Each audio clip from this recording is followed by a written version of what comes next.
छोटू रे, आजा तू छोटू रे, माटी पे खो खो खेले रे। तंदना तंदना तंदना तंदना, सीधी सादी ये खुशियाँ।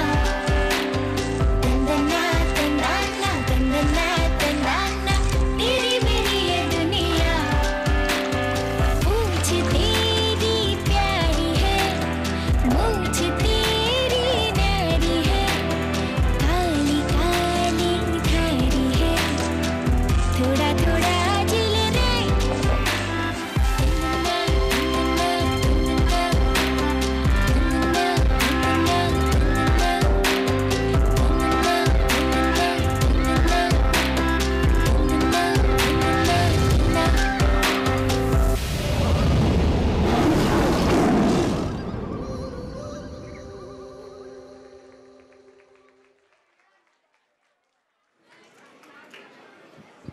सो आपल्या प्रोजेक्ट टायगरला म्हणजे वाघ वाचवण्यासाठी 1973 साली इंदिरा गांधींनी प्रोजेक्ट टायगर याची सुरुवात केली। त्याला 50 वर्ष पूर्ण झाली आणि 50 वर्षात जो वाघाचं जे अस्तित्व धोक्यात आलं होतं तर ते परत रिवाईव्ह केलं आणि पुन्हा महत्त्वाचं काम फॉरेस्ट डिपार्टमेंटनी खूप पेट्रोलिंग करून वेगवेगळ्या नवीन नवीन प्रोजेक्ट्स आणून या वाघाचं कॉन्झर्वेशन केलं आहे। सो आपण सगळेजण आता किरण पुरंदरेंचा कार्यक्रम ऐकायला तयार आहात का? हो। सो सगळ्यांना एक विनंती की आता आपण शांतपणे बसा। पुन्हा एकदा बाहेर खाण्यामध्ये मग्न असलेले पुणेकर यांना विनंती करतो की कृपया आत बसावे। आपण आपल्या कार्यक्रमाला सुरुवात करतोय। किरणच्या कार्यक्रमाचं इंट्रोडक्शन करण्यासाठी आपण नेहमी आकाशवाणी, सगळ्यांकडे आपल्याला आकाशवाणीनी जाग येते, तर आकाशवाणीचे प्रसिद्ध निवेदक प्रसादजी कुलकर्णी इथे उपस्थित आहेत। मी आपल्या सर्वांतर्फे सर्वप्रथम प्रसादजींना विनंती करतो की कृपया स्टेजवर यावं। जोरदार टाळ्या वाजवून प्रसादजींचे आपण इथे स्वागत करावे। मी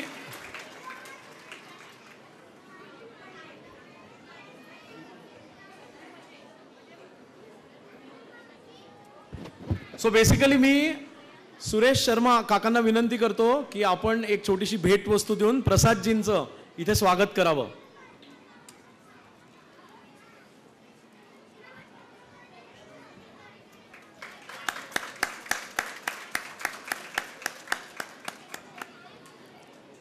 थँक्यू सो मच। आणि मी माझं बोलणं थांबवतो आणि पुढची सगळी सूत्र ही प्रसाद सरांकडे सुपूर्त करतो। Over to you sir. Thank you.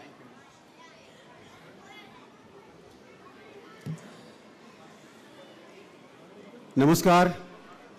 इथे उपस्थित सगळे निसर्गप्रेमी बालमित्र आणि ज्यांच्यामुळे हे बालमित्र उपस्थित आहेत असे सगळे निसर्गप्रेमी पालक आणि निसर्गप्रेमी पुणेकर यांच्या सगळ्यांचं या वन्यजीव महोत्सवाच्या निमित्ताने मी खूप खूप मनपूर्वक स्वागत करतो। सगळ्यांनी जोरदार टाळ्या आपण वाजवूया। आणि या कार्यक्रमाला इतक्या मोठ्या संख्येने आपण सगळेजण इथे उपस्थित आहोत। मला कल्पना आहे की हा कार्यक्रम काही आत्ता सुरू झालेला नाही, याच्या आधी तुम्ही खूप आनंद घेतलेला आहे, पण आपल्यातले काही जण हे आत्ता जर इथे आलेले असतील तर तुम्ही इथे आल्यापासून काय काय केलं हे त्यांना एकदा थोडंसं सांगूया आणि मग आपण किकांच्या कार्यक्रमाकडे वळणार आहोत। आजचा हा सगळा जो लहान मुलांना नजरेसमोर ठेवून जो जंगल बेल्स, नंतर Shubharambh lawns, golden leaf banquet hall, हा जो हॉल ज्यांचा आहे ते गोल्डन लीफ बँकेट हॉल, नंतर संजीवनी डेव्हलपर्स आणि नेचर वॉक चॅरिटेबल ट्रस्ट यांनी आयोजित केलेला हा वन्यजीव महोत्सव आहे। या महोत्सवाचं उद्घाटन पुण्याचे मुख्य वनसंरक्षक श्रीयुत NR प्रवीण यांच्या शुभ हस्ते आणि उपवनसंरक्षक वन्यजीव श्रीयुत तुषार चव्हाण यांच्या मुख्य उपस्थितीत आज आत्ता थोड्या वेळापूर्वी म्हणजे दुपारी 4च्या सुमारास याचं उद्घाटन झालेलं आहे। यात मला इथे बसलेले जे आपले बालगोपाळ आहेत ते सांगतील का तुम्ही काय काय आल्यापासून पाहिलं, असं सांगाल? एकेकाने सांगायचं काय? ॲनिमल्स पाहिलेत इथे, सांग।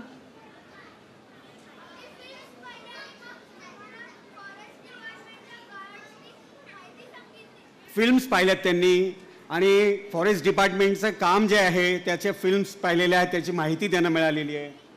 एक महत्त्वाचं कोणतरी विसरत आहे. काय बरं इथे काय?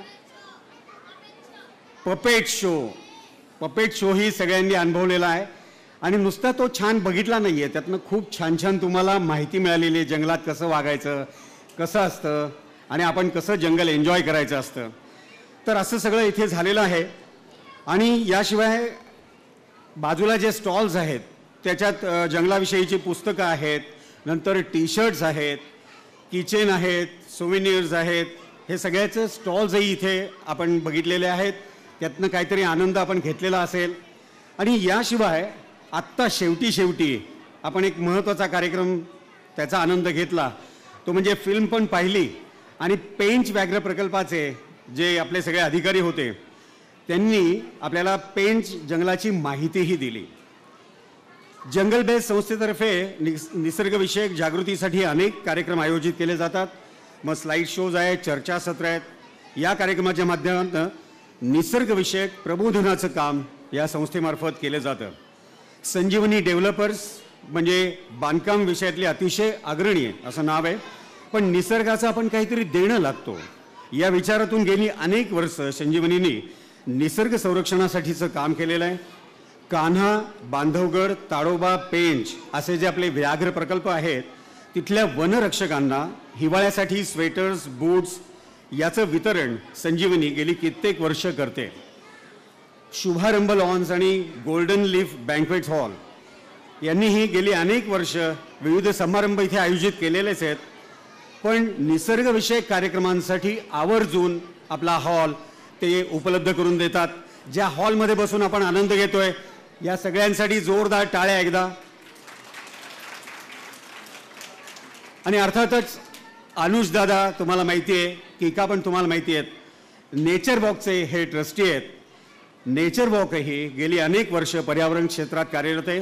गेली 2 दशकं विविध माध्यमातून निसर्ग संरक्षणाचं आणि शिक्षणाचं काम या संस्थेमार्फत केलं जात आहे.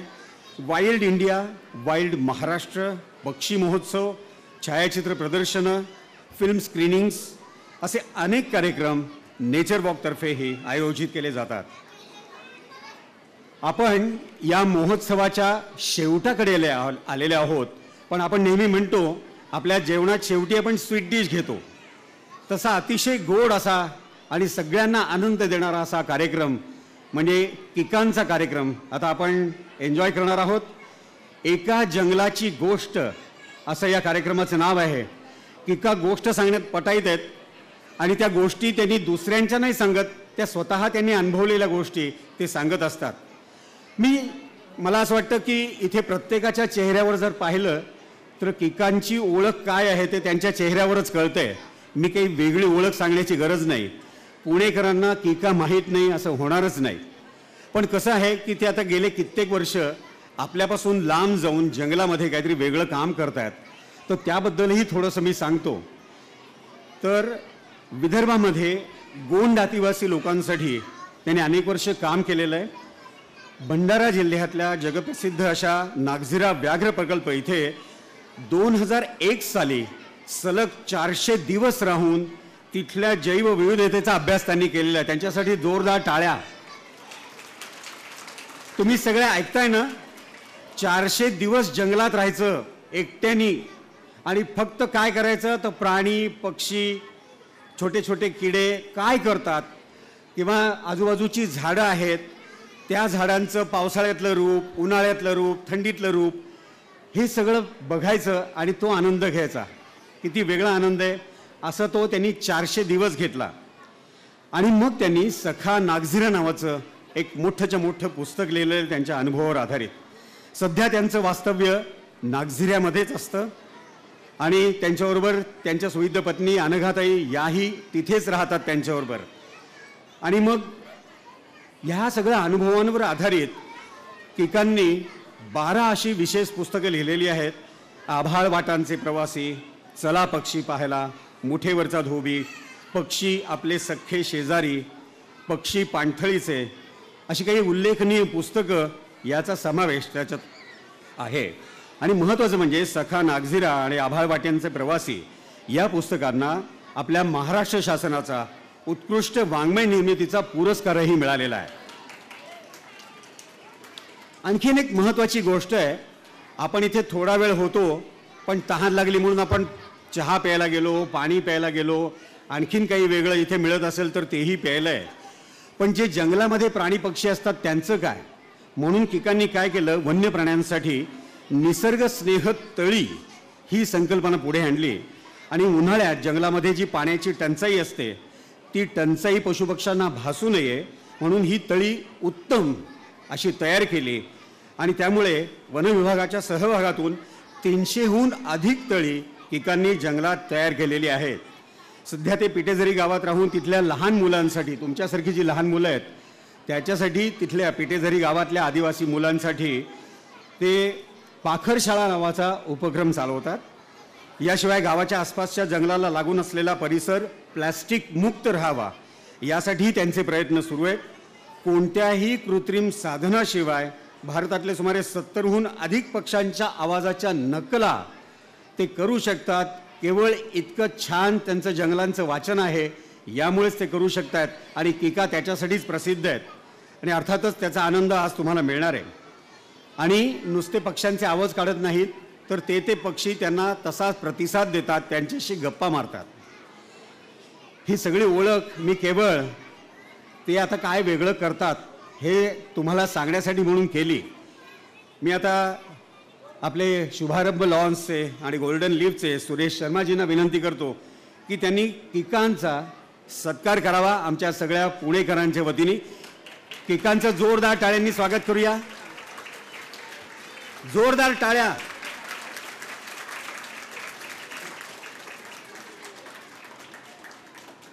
काय झाले माहिती का, किका जंगलात एकटेच असतात.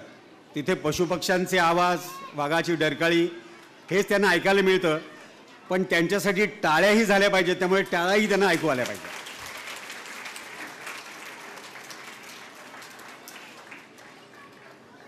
मी सगळी सूत्र किकांच्या हाती सुपूर्त करण्यापूर्वी काही 1-2 सूचना आहेत, तेवढ्या मात्र मी करतो. तुम्ही सगळ्यांनी नोंदणी रजिस्टरवर नोंदणी केलेली आहे की नाही याची कृपया खबरदारी घ्यायची आहे. नोंदणी नक्की करायची आहे. नंतर मी आत्ता सांगितलं तसं की किकांच्या सुविद्य पत्नी अनघाताई यांचाही स्टॉल आहे. आणि त्यांनी पिटेझरी गावातल्या आदिवासी महिलांच्या बरोबरीने काही वस्तू तयार केलेल्या आहेत, त्या तिथे तुम्हाला त्या स्टॉलवर उपलब्ध आहेत.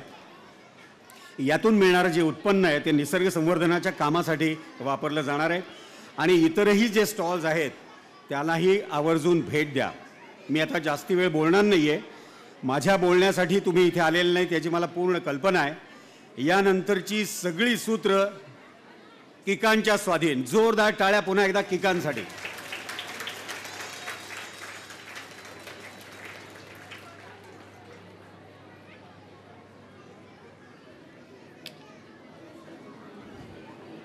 हॅलो,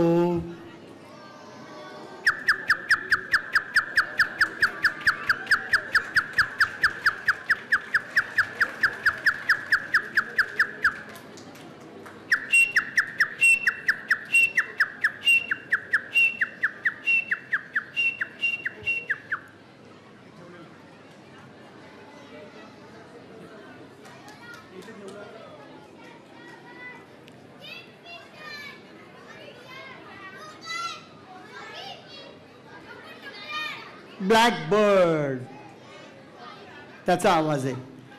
आपण आता कार्यक्रमाला सुरुवात करूया. ओके, तुम्ही मला प्रॉमिस करणार? काय प्रॉमिस करणार? तुम्ही आवाज नाही करायचा, चालेल? मग मी तुम्हाला सांगीन तेव्हा तुम्ही आवाज करायचा. जेव्हा तुम्ही आवाज करणार आहात तेव्हा मी हात वरती करीन, तेव्हा आवाज करायचा. ठीक आहे, चालेल? येस. जे कॉरिडॉरमधले लोक आहेत त्यांनी पण इकडे येऊन बसावं. आणखीन मला काय वाटतं माहिती आहे का, इकडची हालचाल जर का कमी झाली तर मला खूप चांगलं वाटेल. हालचाल नको, एका जागी बसून घ्या शांतपणे. एका जागी बसून घ्या शांतपणे, म्हणजे मला आय कॉन्टॅक्ट करणं सोपं जाईल. तर तुम्ही जर इथे उभे राहिलात तर मला मागचे लोक दिसणार नाहीत कोणी. आपण आता एका जंगलाची गोष्ट ऐकणार आहोत. या जंगलामध्ये मी एकटा राहिलो होतो 450 दिवस.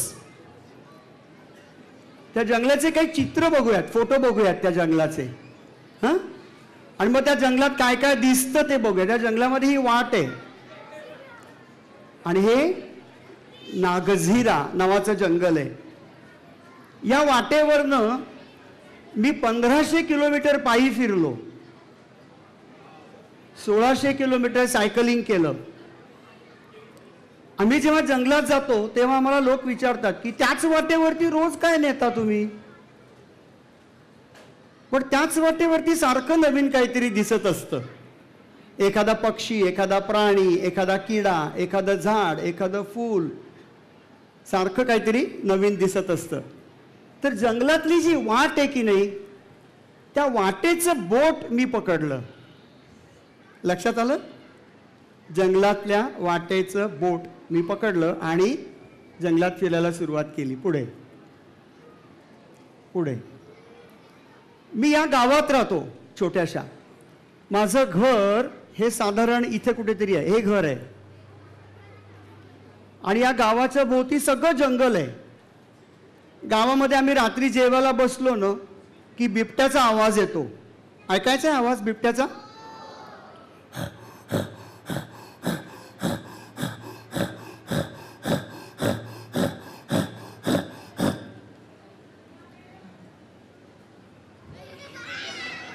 असा आवाज येतो आणि इतकी धमाल येते ना की मला इथेच राहावंसं वाटतं. हे आमचं जंगल आहे आणि आमचं गाव आहे. ह्या गावामधल्या सगळ्या लोकांना जंगलाची आवड आहे. जंगलात फिरतात हे सगळे लोक सकाळ संध्याकाळ. ठीक आहे, पुढे जाऊयात. या सगळ्या जंगलाला गायखुरी हिल्स असं म्हणतात. ह्या परिसराला डोंगर डोंगर दिसत आहेत सगळ्यांना. या डोंगरामध्ये सगळं जंगल पसरलंय आणि हा ड्रोननी काढलेला फोटो आहे. आणि ह्या जंगलाचं वैशिष्ट्य म्हणजे त्याची पानं वर्षभरात एकदा गळून पडतात आणि ते ओको बोकं दिसायला लागतं, रिकामं दिसायला लागतं. पुढे त्या जंगलात एक छान तलाव आहे. त्या तलावाच्या काठावर एक गेस्ट हाऊस आहे आणि हे सगळे जे जंगल आहे या जंगलामध्ये अनंत प्रकारचे पक्षी प्राणी दिसतात. आणि हा तलाव जो आहे की नाही, तर तो तलाव जंगलाचा डोळा असावा तसा दिसतो. आणि या तलावावरती खूप प्राणी पाणी प्यायला येतात आणि प्राणी पाणी पितात तेव्हा वाया घालवत नाहीत. खूप पाणी असतं, त्यांना हवं तेवढंच पितात. तर असा हा छान तलाव आहे. हा तलाव मध्यभागी आहे या जंगलाच्या. या तलावाच्या काठावरती खूप वेगवेगळ्या प्रकारचे पक्षी येतात आणि त्यांच्या पायांचे ठसे बघायला मिळतात. कुठे वाघ आलाय का, कुठे रानडुक्कर आलाय का, कुठे बिबट्या आलाय का, हे दिसतं आपल्याला तिथे. हां, पुढे जाऊयात. आणखीन एक छान तलाव आहे, त्याचं नाव आहे गौरी डोह. दिसतोय गौरी डोह सगळ्यांना? या गौरी डोहच्या मध्ये एक छोटं बेट आहे आणि त्या बेटावरती गरुड राहतो. हां, आणि त्या गरुडाचं नाव आहे grey headed fish eagle. Fish eagle मासे पकडतो, मासे खातो. माझ्या हाता एवढा लांब मासा तो सहज पकडतो, एवढा लांब मासा. त्याच्यासाठी हा तलाव प्रसिद्ध आहे. पुढे किती सुंदर आकाश दिसतंय सगळं आणि हा तलाव आहे. हा तलाव माणसाने निर्माण केलाय. पण आपण जंगल निर्माण करू शकतो का? का करू शकतो? कसं काय? नुसती झाडं लावून जंगल निर्माण होतं का? नाही. जंगल एका वर्षात निर्माण होतं का? नाही. जंगल 10 वर्षात निर्माण होतं का? नाही. जंगल हजारो वर्ष लागतात निर्माण व्हायला आणि तोडायला 1 वर्ष पण पुरतं. एक झाड वाढायला 100 वर्ष, 150 वर्ष, 200 वर्ष, 400 वर्ष लागतात आणि ते तोडायला 10 मिनिटं पण पुरतात. आपण जंगल निर्माण करू शकत. पंढरीनाथ महाराज की. बहुतेक या मुलांना पंढरीनाथ महाराज की नंतर जय म्हणायचं असते माहिती नसेल. इंग्लिश मीडियम आहे का? चला पुढे. या जंगलात आदिवासींचे देव आहेत.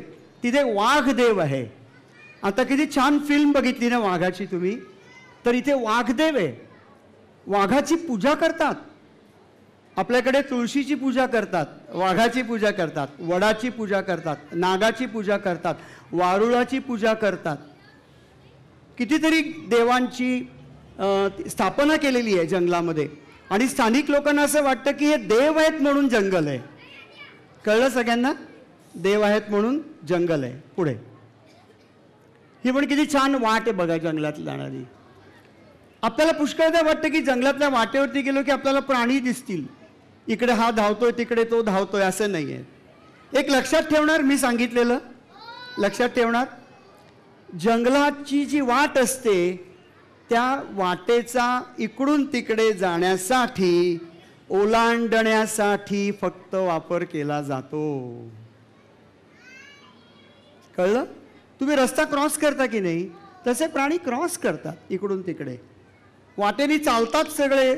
आज काय हत्ती चाललाय, आज काय हरिण चाललंय, आज काय रानडुक्कर चाललंय, असं होत नाही. कधी कधी वाघ आणि बिबट्या मात्र वाटेने जातो, पण माणसाची चाहूल लागली की परत आत जातो. पुढे किती छान सूर्यास्त दिसतोय जंगलातला, हो की नाही? कसं वाटतं सूर्यास्त बघताना? छान वाटतं.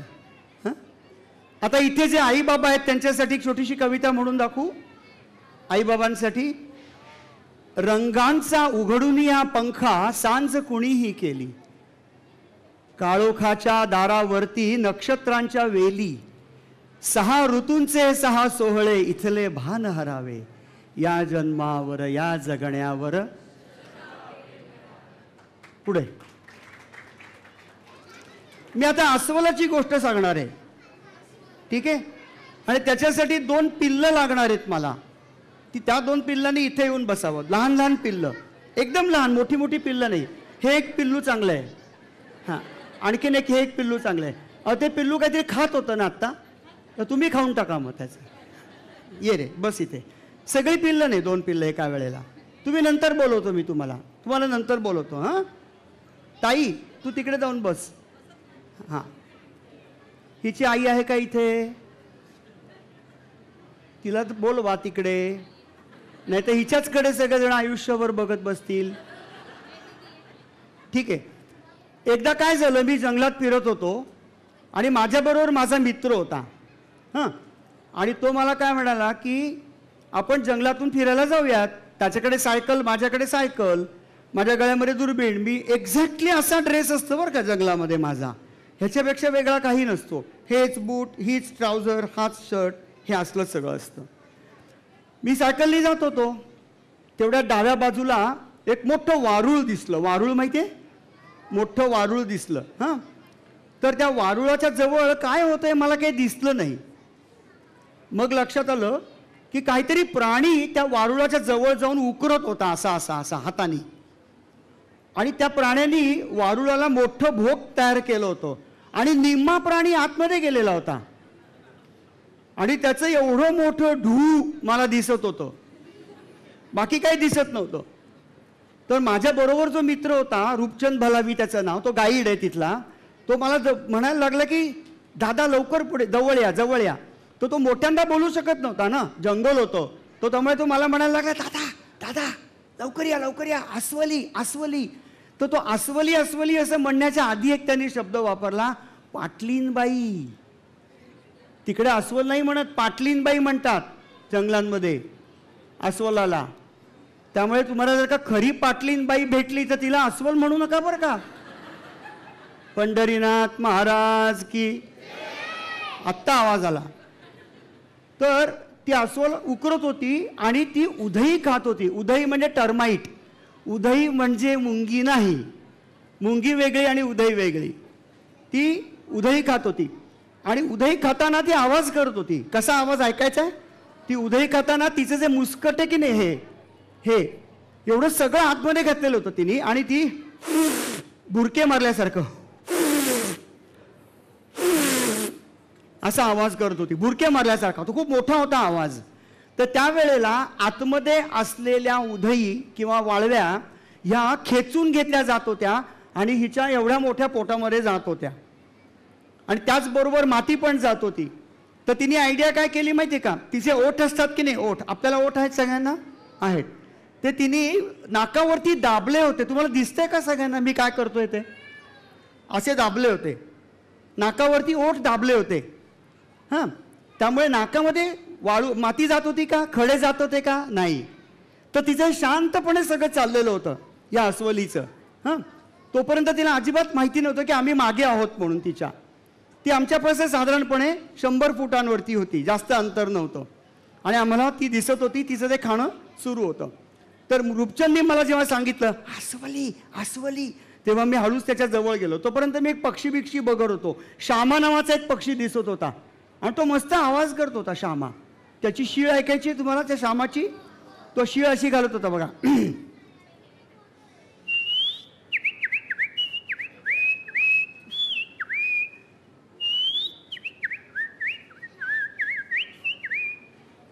हां, ही शीळ मी ऐकत होतो आणि त्यावेळेला या अस्वलाला पत्ता लागला नाही. याचं कारण अस्वलाच्या अंगावरून आमच्याकडे हवा येत होती. समजलं? समजा ही 3 अस्वलाची पिल्लं आहेत, इकडून वारा येतोय आणि माझ्या अंगावर येतोय, बरोबर आहे की नाही? त्यामुळे यांचा वास मला येईल, पण माझा वास यांना येईल का? नाही येणार. हां, आता सगळ्यांनी बोट करा, असं बोट करा. हां, असं करा बोट, असं करा, असं नाही, असं. दिसलं? हां, तू नको सांगू कसं. असं ते तोंडात घाला आणि धरून ठेवा. ज्या बाजूचं बोट सुकलेलं असतं त्या दिशेने वारा वाहत असतो. पंढरीनाथ महाराज की जय. जंगलातून कसा वारा वाहतोय हे शोधण्याची सगळ्यात सोपी आयडिया. कळलं? ही टेस्ट मी तिथे केली आणि माझ्या लक्षात आलं अस्वलाच्या अंगावरनं माझ्याकडे वारा येतोय. त्यामुळे मला काही भीती नव्हती, माझा वास अस्वलाला येत नव्हता. पण काहीतरी झालं आणि त्या अस्वलाच्या लक्षात आलं की इथे कोणीतरी आलंय, काहीतरी आवाज झाला असेल आमच्याकडनं, चुकून छोटासा आवाज झाला असेल. अस्वलाची नजर चांगली नसते, अस्वलाला वास चांगला येतो आणि अस्वल चांगलं मोठं उभं राहतं. असं उभं राहिलं की असं उभं राहतं, मोठंच्या मोठं 4.5-5 फुटापर्यंत सहज. म्हणजे माझ्यापेक्षा कधी कधी मोठ्या अस्वलाची आकाराची अस्वलं पण असतात. तर ते काय करतं, त्याला दिसत नाही नीट, म्हणून ते काय करतं, असं उभं राहतं बघतं. आई शपथ, पुणेकर आलेत वाटतं, सदाशिव पेठ, शुक्रवार पेठ, नारायण पेठ, असं बघतं ते. आणि ते नंतर धपकन पाय खाली पाडतं आणि मग ते फिरायला लागतं. तर तसं ते अस्वल जागं झालं, त्यांनी खाणं थांबवलं, मागे आमच्याकडे वळून बघितलं आणि मग माझ्या लक्षात आलं की आता मात्र अस्वलाने आपल्याला पाहिलं आहे. बरोबर आहे, आता आपल्याला काळजी घेतली पाहिजे. म्हणून आम्ही दोघंजणं एका जागी आलो आणि आम्ही काय ठरवलं माहिती आहे का, मनात एकमेकांशी बोलून. आमच्याकडे दोघांकडे जेंट्स सायकली होत्या. जेंट्स सायकल बघितली तुम्ही सगळ्यांनी, त्याला एक मध्ये दांडी असते जेंट्स सायकलला, बरोबर आहे. तर आम्ही काय ठरवलं होतं एकमेकांशी बोलून की जर चुकून हे आपल्या अंगावरती आलं धावत धावत असं, हां, तर आपण काय करायचं, सायकल त्याच्या डोक्यात घालायची अशी. 1 आणि 2 सायकली होत्या आमच्याकडे. तर त्याच्या गळ्यामध्ये हार घालायचा सायकलीचा, इंटू इन्व्हर्टेड कॉमा हार. त्याच्यानंतर त्याला काही करता आलं असतं का? नाही. ते जखमी झालं असतं का? नाही. पण आम्हाला पळायला वेळ नसता का मिळाला? झाड शोधणार कुठलं अशा वेळेला, झाडावर चढणार कसं, हे आम्ही एकमेकांशी काही सेकंदांमध्ये ठरवलं. आणि ते अस्वल उभं राहिलं आणि नंतर त्यांनी धपकन पाय खाली पाडले आणि एक आवाज काढला. तो आवाज अजून माझ्या कानामध्ये आहे. तो आवाज बघा.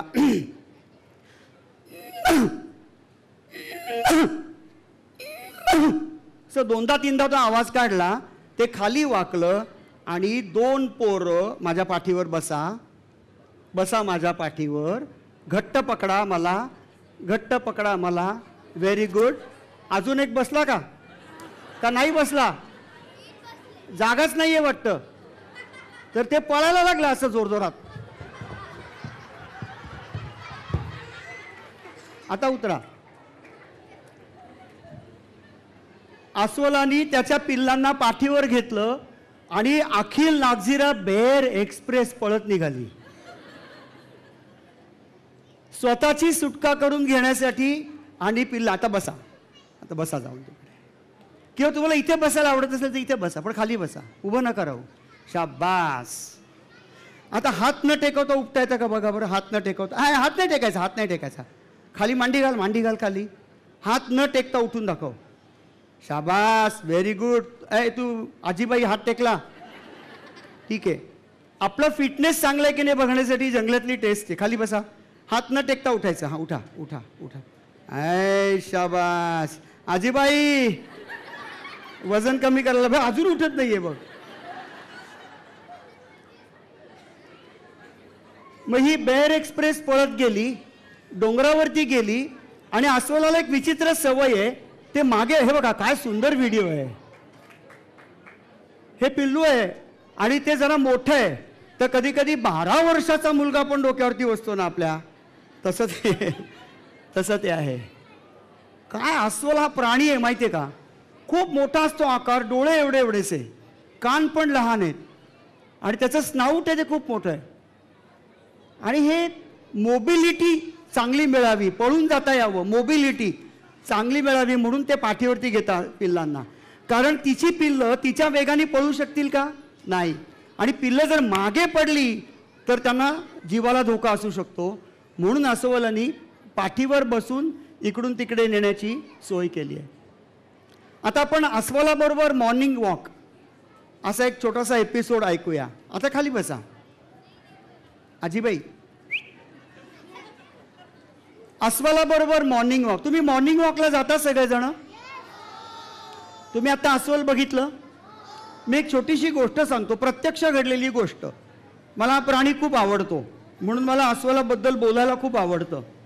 मी यांच्याबरोबर बसू, इथे बसू.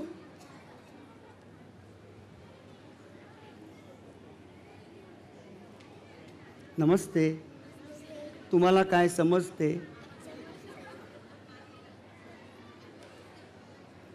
तर मी जे गाव तुम्हाला दाखवलं की नाही मगाशी, त्या गावातल्या घरामध्ये बाहेर झोपलो होतो. कारण उन्हाळा खूप होता, टेम्परेचर होतं 44 डिग्री सेंटीग्रेड. आणि म्हणून आम्ही अंगणामध्ये बाज टाकून झोपतो. तर मी असा झोपलो होतो बाज टाकून. पहाटेचे 5 वाजले, आपोआप जाग आली. कारण गावातले कोंबडे 4-4:30 वाजल्यापासूनच ओरडायला सुरुवात करतात. तर त्यापैकी एका आमच्या घराच्या शेजारी असल्या कोंबड्याने एक झकास बांग दिली. बांग म्हणजे माहिती आहे, कोंबड्याचा आवाज. हा कसा ओरडतो, कुकडुकू. Very good. म्हणजे हे उदय बोरावके आहेत नाही, उदय बोरावके त्यांच्या चिकनची जाहिरात करतायत, कुकडुकू. तर त्या कोंबड्याने आवाज केला,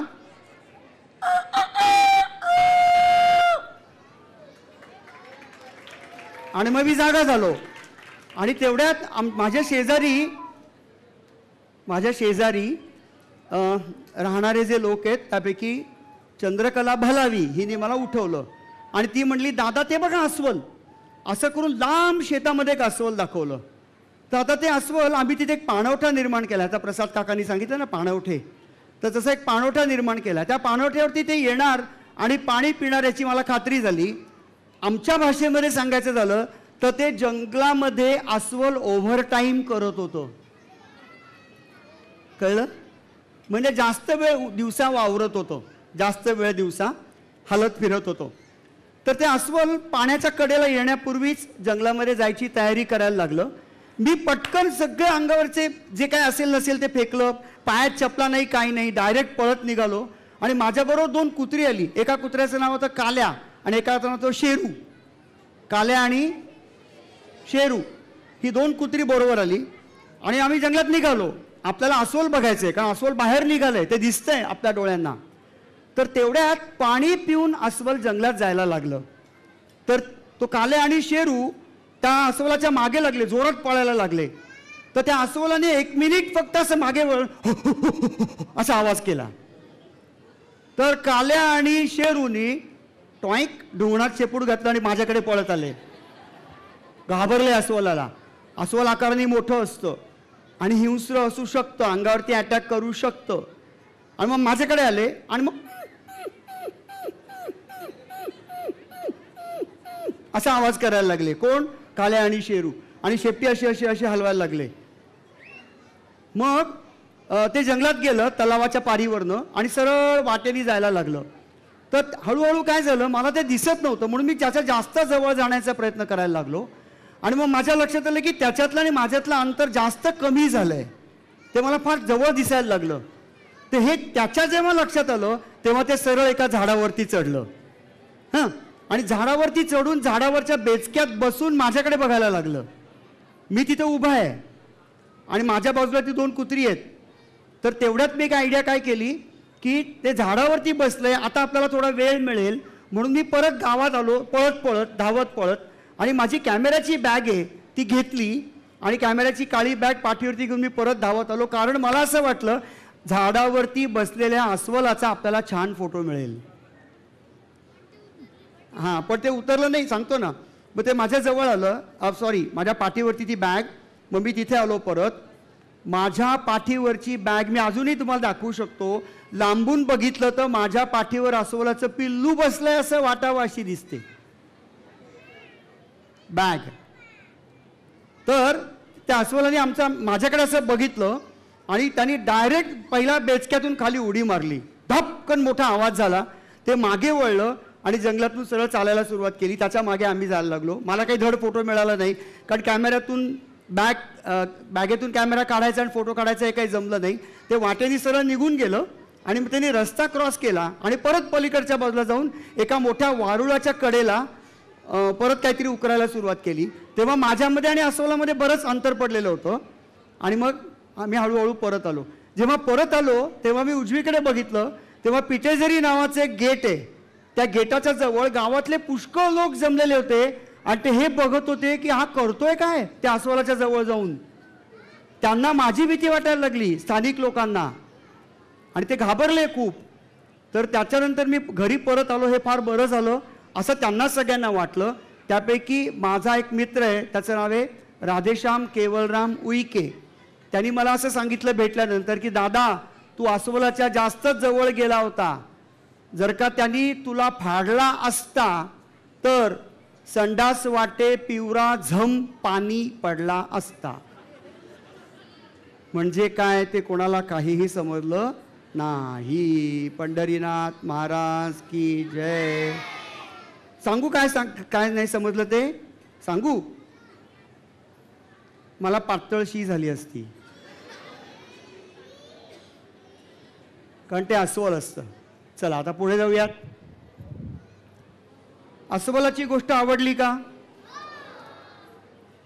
हा जंगलातला बिबट्या असाच बघण्यात खूप मजा असते.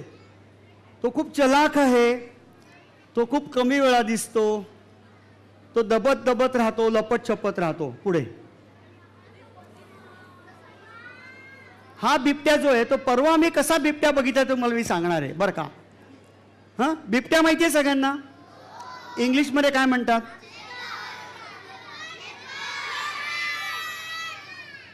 लेपर्ड किंवा पॅन्थर असं पण नाव आहे. हां, तर आम्ही जंगलातल्या वाटेने जातो. नीट ऐका, नीट ऐका, सगळेजण ऐकताय का? जंगलातल्या वाटेने आम्ही जातोय आणि पुष्कळदा ही जी जंगल फिरणारी मंडळी असतात ती प्रत्यक्ष प्राणी बघण्याच्या आधी त्याच्या खुणा सापडतात का ते बघतात. हां, तर तसं त्याच्या पंजांच्या खुणा त्यांनी नख्याने ओरखडलेलं आहे. कुठेतरी झाडावरती असं स्क्रॅच केलेलं आहे. कुठेतरी त्यांनी शी केलेली असते, म्हणजे आपल्या भाषेमध्ये पॉटी केलेली असते, ती पण आम्ही बघतो. काही जण बिबट्याची विष्ठा निष्ठापूर्वक गोळा करतात तिचा अभ्यास करण्यासाठी. त्याच्यावरनं बऱ्याच गोष्टी समजतात. तर असा हा प्राणी, त्याच्या पायांचे ठसे आम्हाला दिसत होते डाव्या बाजूला बरं का. कळलं ना मी काय सांगतोय ते? आम्ही जंगलातल्या वाटेने चाललोय आणि त्या बिबट्याच्या पायाचे ठसे दिसत आहेत आणि कुठे कुठे ठसे दिसलेत आणि कुठे कुठे गायब झालेत असं पण झालं. तर हा बिबट्या काय गंमत करत होता की ज्या वेळेला त्याला गाडीचा आवाज ऐकू येत होता आमचं बोलणं ऐकू येत होतं. त्यावेळेला तो आमच्यापासनं अंतर राखून जंगलात जात होता आणि झाडाच्या मागे, बांबूच्या रांजीच्या मागे दबून बसत होता. समजलं? आणि मग त्याच्यानंतर आमच्या जिप्सीचा आवाज कमी झाला, आम्ही शांत झालो की तो परत रस्त्यावरती येत होता. त्यामुळे रस्त्यावरती कुठेतरी पंजे उमटलेले आहेत, परत काही नाही, आणि मग परत पुढे कुठेतरी पंजे उमटलेत. म्हणजे असं वाटावं की तो गेला आणि तो परत रस्त्यावरती आला. असं करता करता बरोबर संध्याकाळी 6 वाजता आम्ही या बिबट्याच्या जवळ पोचलो. आमचं कोणाचंच लक्ष नव्हतं. गाडीत बसलेल्या गाईडने आम्हाला असं सांगितलं की तिथे एक झाड आहे आणि त्या झाडाच्या खाली बिबट्या बसलेला आहे. आणि मी फक्त असं डावीकडे बघितलं, बरोबर 15 फुटांवरती हे महाराज बसलेले होते आणि तो आमच्याकडे असा बघत होता डोळे करून. ही दिवसाची वेळ आहे, संध्याकाळचे 6 वाजलेले आहेत, व्यवस्थित लाईट होता, कळलं सगळ्यांना. आणि मग तो आमच्याकडे बघत होता. आम्हाला बघितल्यानंतर तो उठला आणि तो या जंगलातल्या रस्त्याने चालायला त्यांनी सुरुवात केली. पुढे एक जागा आली, खूप इंटरेस्टिंग आहे, ऐका. पुढे एक जागा आली. ती जागा अशी होती की तिथे पाणी जंगलातलं वाहून जाण्यासाठी पाईप टाकले होते आतमध्ये आणि तिथे कल्व्हर्ट्स होती, म्हणजे रपटा म्हणतो आम्ही त्याला, म्हणजे सिमेंटच्या भिंती होत्या 2 बाजूला 2. तर या बिबट्याने काय आयडिया केली, आमची गाडी मागे येते बघितल्यावरती तो त्या पाईपमध्ये शिरला आणि मग आमची गाडी त्या पाईपवरनं पुढे गेली. मग आम्ही उलटे झालो असे, आणि मग तो आम्हाला थोड्या वेळाने बाहेर आला आणि रस्त्यावरनं चालत येता येता त्याचे समोरच्या बाजूनी फोटोग्राफ्स मिळाले. आणि मग नंतर तो परत जंगलामध्ये गेला आणि तो जसा जसा जंगलात जायला लागला तसा तसा जंगलातले प्राणी आवाज करायला लागले त्याला बघून. तोपर्यंत प्राणी नव्हते तिथे. तर लंगूर नावाचा प्राणी आहे, वानर, ऐकलंय त्याचं नाव? तर ते लंगूर ओरडलं पहिल्यांदा जोरात. त्या लंगूरने आवाज काढला, असा आवाज काढला. आणि मग एक चितळ पण ओरडलं. चितळ म्हणजे स्पॉटेड डिअर. याच्यापेक्षा मोठा आवाज काढला चितळांनी. आणि एक डुक्कर ओरडलं, हो हो हो असा आवाज आहे. डुकरांनी ग्राउल म्हणतात किंवा लो ग्रंट म्हणतात असा एक आवाज काढला.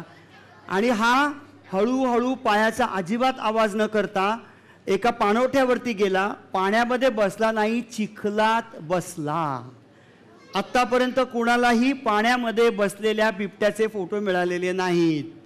बिबट्याला चिखलामध्ये बसायला आवडतं, वाघाला स्वच्छ पाण्यात बसायला आवडतं.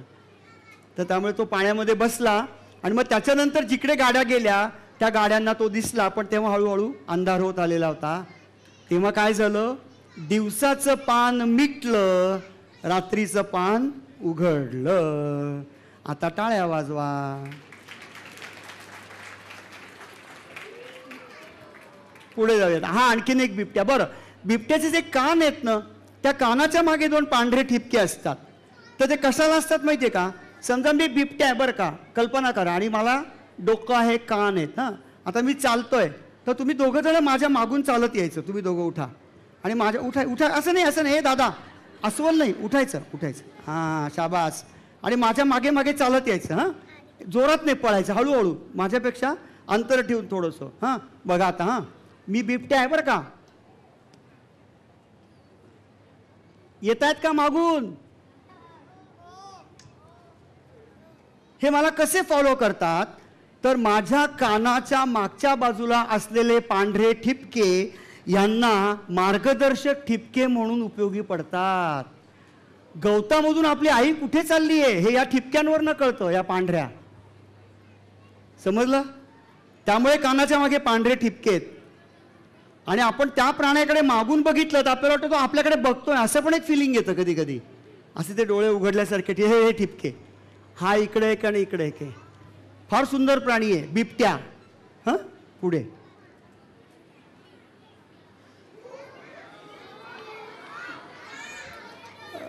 हा रानकुत्रा आहे. हां काय आहे? काय बघितला?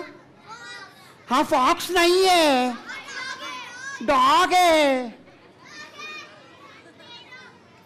डॉग म्हणजे याचं काय नाव? टॉमी आहे का? मग काय नाव आहे याचं? हा जर्मन शेपर्ड आहे. आई शपथ. हे टाळ्या टाळ्या वाजवाच. जर्मन शेपर्ड, लय भारी. हरी हरी. हा रानकुत्रा आहे आणि त्याला ढोल म्हणतात, DHOLE. आणि हा खूप आक्रमक असतो. काय माहिती का, जरा पालकांनी ऐका. May I have your attention please all parents. आपण पुष्कळदा आपल्या भावना प्राण्यांना चिकटवतो, ते पूर्णपणे चूक आहे. कुठलाही प्राणी हिंस्र नसतो, कुठलाही प्राणी क्रूर नसतो, कुठलाही प्राणी शांत नसतो, कुठलाही प्राणी चांगला नसतो किंवा वाईटही नसतो. प्राणी हा प्राणी असतो, आपण असतो. आम्ही असं बघितलेलं आहे जंगलामध्ये की एखादा वाघ फिरतोय, त्याच्या मागे हरणांचा कळप आहे, त्या वाघाला हरणांमध्ये इंटरेस्ट नाही आहे, हरणं पण वाघाला रिस्पॉन्डच करत नाही आहेत, लक्षच देत नाही आहेत, असंही पाहिलं आहे. तर एका रानकुत्र्यांच्या एका टोळीनी एक शिकार केली. त्याची थोडक्यात गोष्ट सांगतो 2 मिनिटात. नागझिऱ्याचा तलाव, आम्ही तलावाच्या काठावरती बसलेलो आहोत सगळेजण. तलावाच्या उजव्या बाजूला एक खडक आहे मोठा. त्या खडकाच्या तिथून एक मोठा आवाज आला आणि कोणीतरी पाण्यात उडी मारली असं वाटलं आम्हाला. आणि म्हणून आम्ही पटकन असं उजवीकडे बघितलं तर एका सांबराच्या मादीनी पाण्यामध्ये उडी मारलेली होती. तर लक्षात आलं की या सांबराच्या मागे रानकुत्रा लागलेला होता. एकंदर 2 रानकुत्री सांबराच्या मागे लागलेली होती आणि ती जमिनीवरती होती. शेवटचा उपाय म्हणून सांबरानी पाण्यात उडी मारलेली होती, कारण खोल पाण्यामध्ये रानकुत्र्याला पोहता येणार नाही बराच वेळ. पण सांबर 1-1 तास पाण्यामध्ये पोहत राहू शकतं. डॉग स्विमिंग करतं, असं करत राहतं डोकं वरती ठेवून. तर त्यावेळेला त्या सांबरानी एक आवाज केला होता. तो आवाज ऐकायचा आहे. उडी मारण्याच्या आधी आवाज केला होता रानकुत्री बघितल्यानंतर. तो आवाज हा पँग पँग अशा टाईपचा मोठा आवाज होता, खूप मोठा आवाज. हां. आणि मग त्यांनी पाण्यात उडी मारल्यावरती पाणी असं उचललं गेलं, उधळलं गेलं. आणि मग हे रानकुत्रे 2 दिसले आणि हे टेहळणी पथकातले रानकुत्रे होते. हां. त्यांचं लक्ष होतं की हे सांबर आता कुठे जात आहे. ते सर्व्हे करण्यासाठी आलेले होते. सर्व्हेयर डॉग्स होते ते 2. आणि मग ती जी सांबराची मादी होती तिने पाण्यात उडी मारली. ती पाण्यातून पोहायला लागली. पाण्यामध्ये एक छोटंसं बेट होतं. त्या बेटावरती जाऊन थकलेल्या अवस्थेत ती उभी राहिली आणि कान असे करून ती त्या हरणांच्या कुत्र्यांच्या बाजूला बघायला लागली. सगळ्यांनी असे हात करा, सगळ्यांनी, पालकांनी पण करा, असे हात करा. हां. आणि कानाच्या मागे लावा या इथे. हां. किती छान ऐकू येतं की नाही.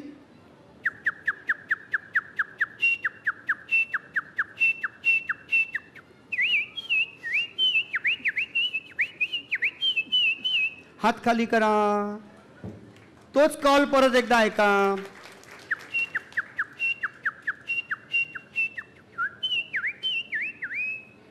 कमी ऐकू येतं. सांबराचे जे कान असतात ते पॅराबोलिक रिफ्लेक्टरचा जो पॅराबोला असतो ना तसे असतात. पॅराबोला. आता बोला. तर ही रानकुत्री तळ्याच्या काठावरती, सांबराची मादी पाण्यामध्ये. तर या रानकुत्र्यांनी काय आयडिया केली, नीट ऐका. मगाशी तलाव बघितला ना, अनुजदादांनी खूप छान फोटो दाखवला तलावाचा. तर तो जो तलाव होता ना मगाशी, यांचे आई बाबा कोण आहेत, त्यांना म्हणा ताब्यात घ्या.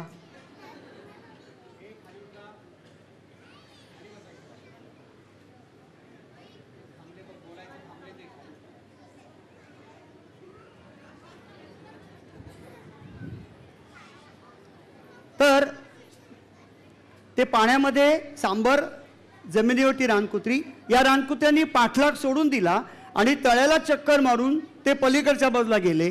ते जिथे गेला हा रानकुत्रा, तिथे ऑलरेडी 16 रानकुत्र्यांची तांबूस टोळी वाट बघत बसलेली होती. ही सांबराची मादी परत पाण्यामध्ये आली आणि तळ्याच्या दिशेला जायला लागली. तिला हे कळलं नाही की समोर ही एवढी कुत्री बसली आहेत म्हणून. आणि ती त्यांच्या दिशेला जायला लागली. ती काही अंतर पुढे गेल्यानंतर तिच्या जमिनीला, तळ्याच्या जमिनीवरती तिचे पाय टेकायला लागले. ती उभी राहिली. तेवढ्यात 2 रानकुत्र्यांनी पाण्यामध्ये उड्या मारल्या. ती लुटू लुटू लुटू लुटू पोहत पोहत त्या सांबराच्या मादीजवळ गेली. दोघांनीही काहीही तिला कळायच्या आत तिचं नाक तोडलं. नाकातून रक्त खाली पडायला लागलं, रक्ताच्या धारा लागल्या. ते गडबडून गेलं, गोंधळून गेलं. दुसरा रानकुत्रा जो होता तो मागच्या बाजूने गेला. त्या रानकुत्र्यानी तिच्या पाठीमागच्या बाजूला मोठा लचका तोडला. ते हळूहळू खाली पडलं. तिसरा रानकुत्रा आला आणि त्या रानकुत्र्यानी त्या सांबराचे दोन्ही डोळे फोडले आणि खाल्ले. डोळे फोडून खाल्ले जातात. इमिडिएट पहिलं काय केलं जातं तर डोळे फोडले जातात. प्राण्याला आंधळ केलं जातं. प्राण्याला काहीही कळत नाही नंतर काय करायचं आहे ते. मग बाकीची रानकुत्री आली. सांबराच्या मादीला त्यांनी पाण्यातून ओढून बाहेर नेलं आणि भरा ही सगळी 16-17 रानकुत्री तुटून पडली. म्हणता म्हणता सांबराची जी खाल असते किंवा कातडी असते ती सोलवटली गेली, फाडली गेली, तोडली गेली. आणि म्हणता म्हणता आपण घाईघाईत गावाला जायचं असेल तर पिशवीमध्ये कसे कपडे भरतो ना, तसं त्या सांबरांच्या मांसानी टिचून भरलेल्या पोटांच्या त्या थैल्या या वाईल्ड डॉग्सच्या, ढोल्सच्या आम्हाला दुर्बिणीतून दिसत होत्या. साधारणपणे 35 मिनिटात, मंडळी नीट आहे का, हे अनुभवाचे बोल आहेत, प्रत्यक्ष बघितलेले. साधारणपणे 30 ते 35 मिनिटात तिथे काही शिल्लक राहिलेलं नाही. फक्त हाडं शिल्लक राहिलेली होती. नंतर त्या रानकुत्र्यांच्या टोळीनी तलावाच्या काठावरती डेरा टाकला. अधूनमधून जायचं, पाणी प्यायचं, परत सांबराकडे यायचं, हे त्यांचे उद्योग सुरू झाले. त्यांच्यातली जी पिल्लं होती ती हाडांशी खेळायला लागली. कोणी हाडं इकडून तोडून आणलं, कोणी हाड तिकडून तोडून आणलं आणि ते एकमेकांची भांडायला लागली, वेगवेगळ्या प्रकारचे आवाज काढायला लागली. हा रानकुत्रा भुंकत नाही, तो फार वेगवेगळ्या प्रकारचे आवाज काढतो. त्यातला एक आवाज मला काढता येतो, तो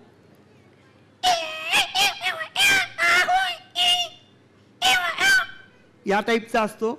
ओरडल्यासारखा वाटतो पण तो ओरडल्यासारखा नसतो, पण त्याच्यात खूप व्हेरिएशन असतं. रॅटलिंग कॉल पण हा खूप वेळा काढतो. असा हा प्रसिद्ध रानकुत्रा. रानकुत्र्याला निसर्गाने भूमिका काय दिलेली आहे, जंगलामध्ये राहणाऱ्या तृणभक्षी प्राण्यांच्या संख्येवर नियंत्रण ठेवण्याची जबाबदारी रानकुत्र्यांवरती निसर्गाने दिलेली आहे. जशी रानकुत्री सांबरं मारतात, चितळं मारतात, बिबट्या पण सांबर चितळ मारतो, वाघही सांबर चितळ मारतो. त्यामुळे वाघ, बिबट्या आणि रानकुत्री यांच्यामध्ये एक संघर्ष सातत चालू असतो. म्हणून ज्या वेळेला बिबट्याला रानकुत्री दिसतात त्यावेळेला बिबट्या झाडावरती चढतो आणि झाडावरती चढलेला बिबट्या रानकुत्र्यांचा घेराव हा जोपर्यंत सुटत नाही तोपर्यंत झाडावरतीच बसलेला असतो. आणि अंधार झाला की रानकुत्री शिकार त्यांची सोडून देतात आणि मग नंतर तो बिबट्या खाली उतरतो आणि मग जंगलाच्या वाटेनी चालायला सुरुवात करतो. तर असा हा रानकुत्रा आहे. हा फार इंटरेस्टिंग प्राणी आहे. गैरसमज करून घेऊ नका या प्राण्याबद्दल. लोकांच्या मनात अनेक गैरसमज आहेत. उदाहरणार्थ, हे इनडिस्क्रिमिनेटली शिकार करतात असं कधीच होत नाही. प्राणी मारलेत आणि साठवून ठेवलेत असा कोणताही प्राणी करत नाही. खाद्य गोळा केलं आणि साठवून ठेवलेलं हे फक्त माणूस करतो, फक्त माणूस करतो. मुंग्या सुद्धा गोळा करतात पण त्यानंतर कन्झ्युम करून टाकतात, तेव्हा त्यांचा बॅलन्स नील होतो. नंतर काही नसतं त्यांच्या बारुळामध्ये आणि मग परत नव्याने सुरुवात करतात. रानकुत्रा हा पण रानकुत्राच आहे. फार सुंदर फोटोग्राफ आलाय त्याचा. पुढे हा डंग रोलर बिटल आहे. डंग रोलर बिटल. ठीक आहे. आता कल्पना करा की हा एक लाडू आहे मोठा. हा शेण आणि मातीचा लाडू असतो आणि किती सुंदर किडा आहे. हां, तो काय करतो, शेण आणि मातीचा लाडू तयार करतो आणि उलटा होतो. त्याचं तोंड खाली आहे जमिनीकडे आणि ढकलत जातो असा लाडू, असा ढकलत जातो. जसा जसा तो लाडू पुढे पुढे जाईल तशी तशी त्या लाडवाला माती लागते जमिनीवरची आणि तो लाडू हळूहळू मोठा मोठा व्हायला लागतो. लाडूच्या आतमध्ये काय असतं, नाही, लाडूच्या आतमध्ये शेण असतं आणि ते शेण आत आहे आणि बाहेरच्या बाजूनी माती आहे किंवा खडे आहेत बारीक बारीक. आणि मग तो काय करतो, जमिनीमध्ये बीळ करतो.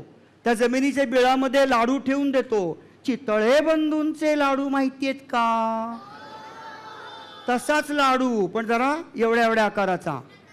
हां, चितळे बंधूंचा नाही आहे, हा शेणाचा लाडू आहे.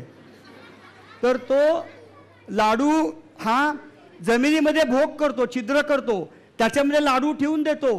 त्या लाडवांवरती या किड्याची मादी म्हणजे सौभाग्यवती शेणकिडा अंडी घालते आणि मग ते झाकून टाकते बीळ संपूर्ण.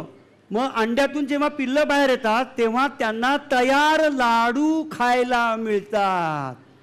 पंढरीनाथ महाराज की. तर ते तयार लाडू खायला मिळाल्यानंतर पिल्लांची सोय झाली. मग आई आणि बाबांचं काम संपलं. आई बाबा निघून जातात नंतर कुठेतरी. तर अशा पद्धतीने जंगलामध्ये पडलेलं शेण सुद्धा वापरलं जातं. कुठल्याही वस्तूचा अपव्यय होत नाही, कुठलीही वस्तू वाया जात नाही. गाईचं, म्हशीचं, प्राण्यांचं, गुरांचं शेण, विष्ठा, हाडं, केस, फर, दात सगळ्याचा वापर केला जातो. जंगलात काहीही वाया जात नाही. म्हणा, जंगलात काहीही वाया जात नाही. माणूस मात्र भरपूर वाया घालवतो. आजपासून आम्ही ताटात वाढून घेतलेलं अन्न संपूर्ण खाणार आहोत आणि नंतर एक ढेकर देणार आहोत.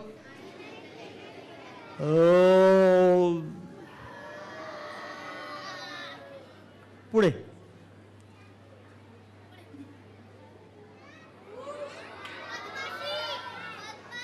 काय फोटोग्राफी? हा कोणाचा फोटोग्राफ आहे माहित नाही. कोण आहे ते माहिती नाही, पण याच्यासाठी टाळ्या वाजूयात का? काय फोटो आहे रे? अनुज कुठे आहे? अनुज, अनुज कुठे आहे? ठीक आहे.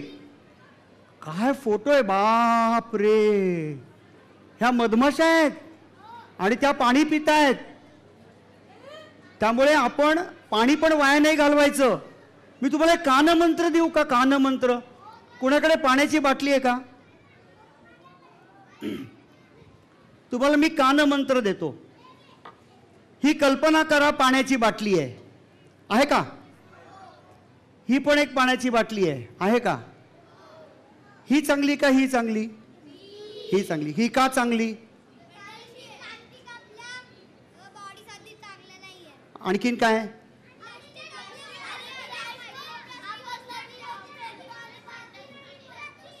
त्यामुळे सगळ्या पालकांनी घरी गेल्यानंतर आजपासून हे करा, हे टाकून द्यावं. सिरियसली सांगतो मी तुम्हाला. जगात एकही देश असा नाही की जिकडे फुकट पाणी मिळत नाही. फुकट पाणी मिळतं. आपण घरी गेल्यानंतर बिस्लरी मागतो का? कोणाच्या घरी गेल्यानंतर हॉटेलमध्ये पण पर्याय देतात की नाही? बिस्लरीच्या ऐवजी साधं पाणी देतात की नाही? मग ते पाणी प्या ना तुम्ही. हे लाखो बाटल्या पडल्यात अशा सगळीकडे. हो, याचं प्लास्टिकचं रिसायकलिंग केल्याशिवाय पर्याय नाही, ना तर ते पडून राहतं सगळीकडे. त्यामुळे तुम्ही काय करा, घरी गेल्यानंतर एक बाटली विकत घ्या. याच कंपनीची घ्या असं नाही, कारण मला काही, मी एजंट नाही आहे या कंपनीचा. कुठल्याही कंपनीची बाटली विकत घ्या आणि या बाटलीमध्ये पिण्याचं पाणी भरा. समजलं का मी काय सांगतोय ते? आणि ही बाटली आयुष्यभर वापरा. माझ्याकडे एक बाटली 21 वर्ष आहे, ती आज आणली नाही मी फक्त इथे. 21 वर्ष एकच बाटली वापरतोय, पिण्याच्या पाण्याची बाटली.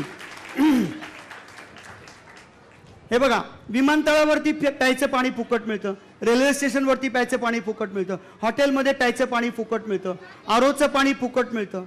पैसे कोणी घेतं का आपल्याकडनं? नाही घेत. त्या पाण्याने या बाटल्या भरा. आता याच्यामध्ये कॉफी आहे, ती थोड्या वेळाने पिणार आहे मी, कारण बोलून बोलून घसा दुखतो म्हणून. हां, ह्यात पाणी नाही, याच्यात कॉफी आहे. तर मी कुठून कुठे घसरलो ते मला माहिती नाही, पण मी घसरलो. असू दे. तर पाणी हे जपून वापरलं पाहिजे. आपल्याबरोबरच यांना पण पाणी हवं हे लक्षात ठेवलं पाहिजे. त्यांना किती कमी पाणी पुरतं? खूप कमी पाणी पुरतं. खूप सुंदर फोटो आहे, खूप सुंदर फोटो आहे. पुढे पुढे. पक्ष्यांचे आवाज ऐकायचे आहेत? मी एक सिप फक्त कॉफी पिऊ पटकन. कोणीतरी देईल मला कॉफी पटकन प्लीज. थँक्यू. माझा घसा दुखतोय, त्यामुळे मी एक छोटेसा एक कणभर कॉफी पितो. आणि त्याबद्दल मी श्री सुहास अभ्यंकर यांचा आभारी आहे. त्यांनी कॉफी त्यांच्या घरून आणून दिली तयार करून. सुहास अभ्यंकर यांच्यासाठी पण टाळ्या वाजवा. आणि चांगली गरम आहे कॉफी.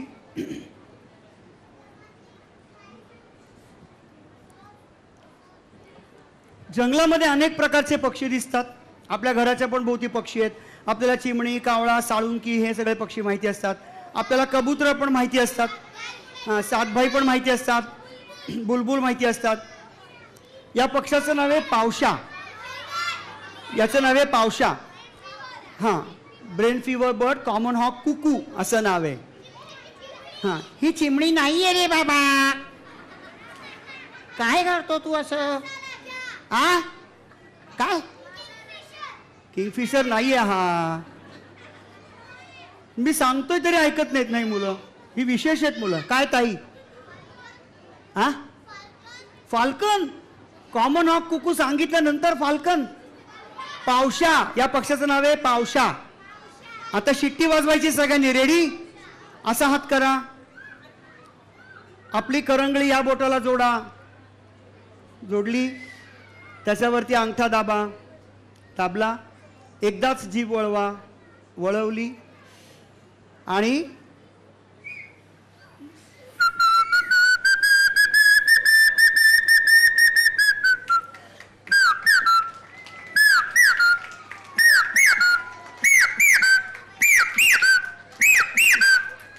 परत एकदा सुरुवात करूया खालून.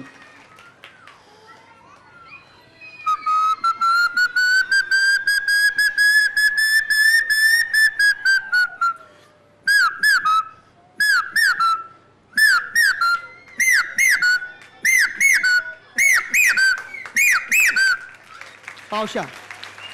पुढे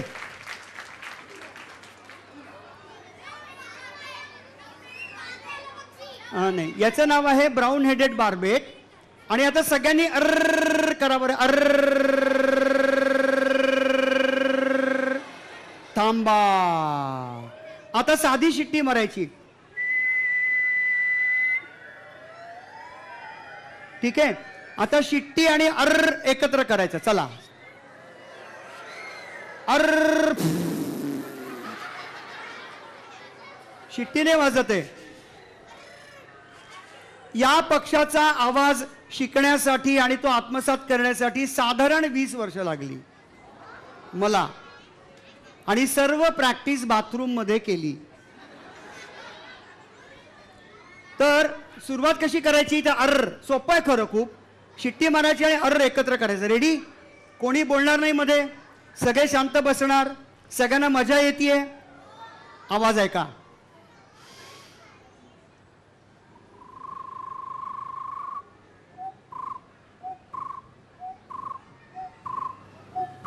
व्हॉल्यूम मोठा करायला लागेल.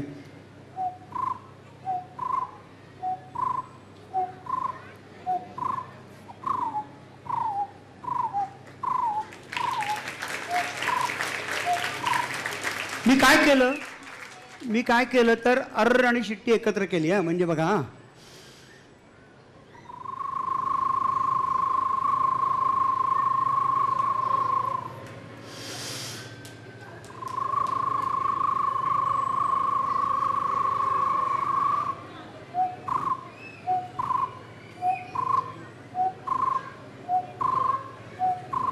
हा पक्षी हा आवाज काढताना ना त्याच्या डोक्यावरती कोणीतरी पाणी टाकतंय अशी हालचाल करतो बरं का. बघा.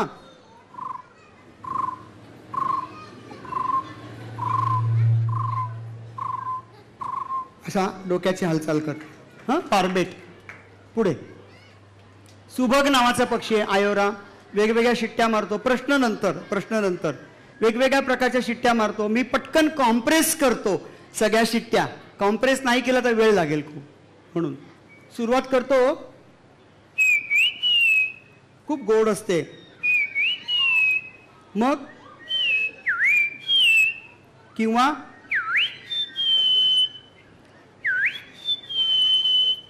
आणि कधी कधी एक लांब शीळ घालतो बरं का. हे बघा.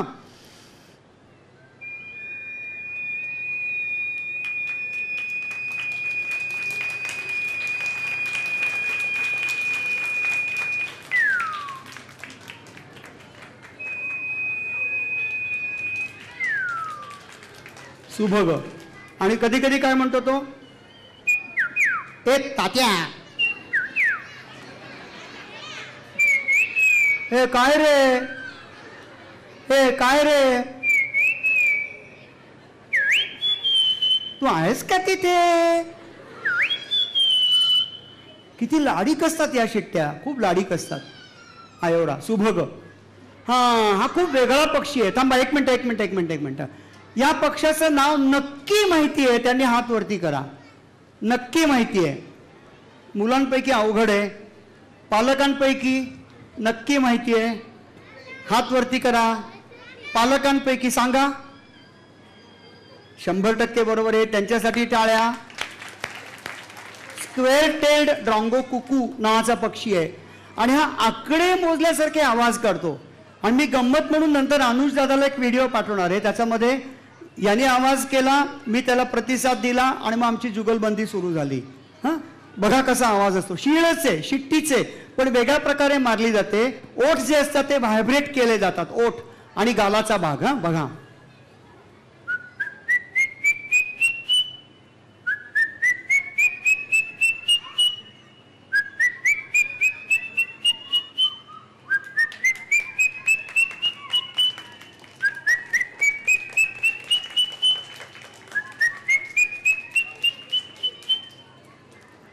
नंबर मोजल्यासारखे 1 2 3 4 5 6 7 8. समजलं? सारे गम पधनीचा पण चालेल. ड्रॉंगो कुकू. पुढे serpent eagle, eagle, eagle, eagle. आवाज ऐकायचा आहे? एक मिनिट एक मिनिट एक मिनिट. मी जर तुम्हाला असं सांगितलं, अरे थांब बाबा, मी तुम्हाला जर का असं सांगितलं की या गरुडाचं नाव आहे सरपंट इगल, तर तुम्ही असं म्हणायचं का की हा गोल्डन इगल आहे म्हणून? नाही म्हणायचं की नाही? मला समजतं का थोडंसं निसर्गातलं, पक्ष्यांमधलं? मग तुम्ही काय म्हणायचं? हा सरपंट इगल आहे. पंढरीनाथ महाराज की जय. आवाज ऐका. हा सिंहगडच्या नागफणीवरती आम्ही होतो, म्हणजे भीमाशंकर, आणि नागफणीच्या कड्यावरती होतो आणि लांब गरुड दिसत होता. अक्षरनंदन नावाची शाळा आहे पुण्यातली, त्यातली सगळी मुलं साक्षीदार आहेत. लांब असा गरुड उडतोय, खोल एकदम लांब असा गरुड उडतोय. त्याने आवाज केला नाही, मी आवाज केला. त्या आवाजाच्या मागे मागे आवाजाचा रोख पकडून तो गरुड हळूहळू जवळ आला, घिरट्या मारत मारत, आणि आम्ही खाली गरुड बघितला असा तरंगताना आमच्यापासून काही अंतरावरती. मग त्यांनी आवाज करायला सुरुवात केली, मग मी पण त्याला प्रतिसाद दिला आणि मग आमची काही वेळ जुगलबंदी झाली. तो आकाशामध्ये होता, मी जमिनीवरती होतो. आवाज ऐकायचा आहे? परत तेच टेक्निक आहे, सिंपल टेक्निक आहे एकदम. हां, तर याच्यामध्ये यॉडलिंग आहे थोडंसं आवाजामध्ये, बरं का. यॉडलिंग म्हणजे माझा घसा गेलाय. किशोर कुमारचं यॉडलिंग माहिती आहे तुम्हाला?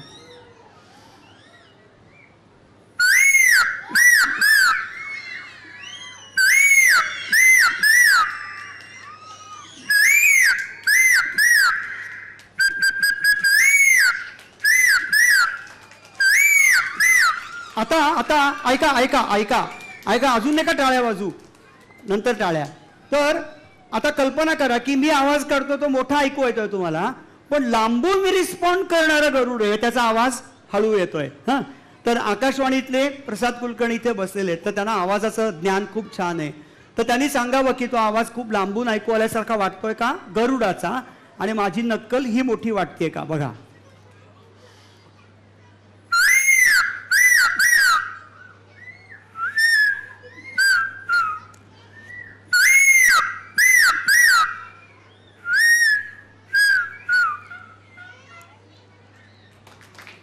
असा जंगलामधला फील घ्यायचा. पुढे हा साप मारून खातो, हा गरुड साप मारून खातो. आधीचा गरुड साप मारून खातो.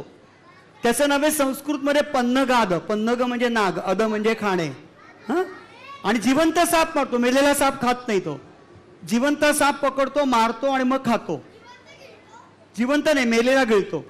पुढे हा स्टॉकबिल किंगफिशर नावाचा पक्षी आहे, याचा आवाज आहे का? हा देखील आवाजाला प्रतिसाद. आत्ता जे सांगितलं 70 पक्ष्यांचे मी आवाज काढू शकतो, तो आकडा आता 110 वर गेलाय. कारण मी ज्या वेळेला हिमालयात जातो तेव्हा हिमालयातून पण काही पक्ष्यांचे आवाज शिकून परत येतो. तर हा जो पक्षी आहे, हा त्याचा मी काढलेला आवाज ऐकून शोधायला येतो की दुसरा किंगफिशर कुठे आहे. याचा आवाज ऐका. हा कोकणात नेहमी दिसतो पक्षी, देशावर कमी दिसतो, कोकणात जास्त दिसतो. हां,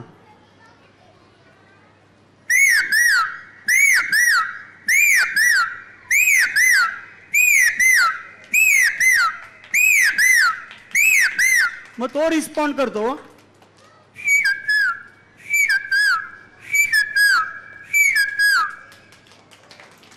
पुढे कॉपरस्मिथ बार्बेट नावाचा पक्षी आहे, मराठी नावे तांबट. तो या झाडाची फळं खातो. या फळाच्या बिया त्याच्या पोटातून त्याच्या पचन मार्गातून खाली पडतात आणि नवीन रोपं तयार होतात. हा पक्षी जंगलामध्ये छोटी छोटी रोपं तयार करून जंगल निर्मितीचं काम करत असतो. म्हणून त्याला आपण सगळ्यांनी मिळून इंदिरा प्रियदर्शनी वृक्षमित्र पुरस्कार द्यायला पाहिजे. माणसाला दिला जातो, याला द्यायला पाहिजे. हजारो वर्ष काम करतोय आपल्या आधीपासनं, हे सगळं हे काम करतायत. आणि हा जेव्हा जंगलात जातो तेव्हा सगळी फळं अख्खी गिळतो. तो बी बाजूला काढत नाही, अख्खं गिळलं जातं फळ. त्यामुळे बिया त्याच्या पचन मार्गातून खाली पडतात. त्याच्या पोटातल्या पाचक रसांचा बियांच्या कवचांवरती परिणाम होऊन त्या बिया जंगलामध्ये पडल्यानंतर लवकर रुजतात आणि आपण त्याच प्रकारची झाडं नर्सरीमध्ये लावल्यानंतर उगवून येणारी झाडं ही या पक्षाच्या मार्फत आलेल्या झाडांच्या पेक्षा कमकुवत असतात. यांनी लावलेली झाडं ताकदवान असतात.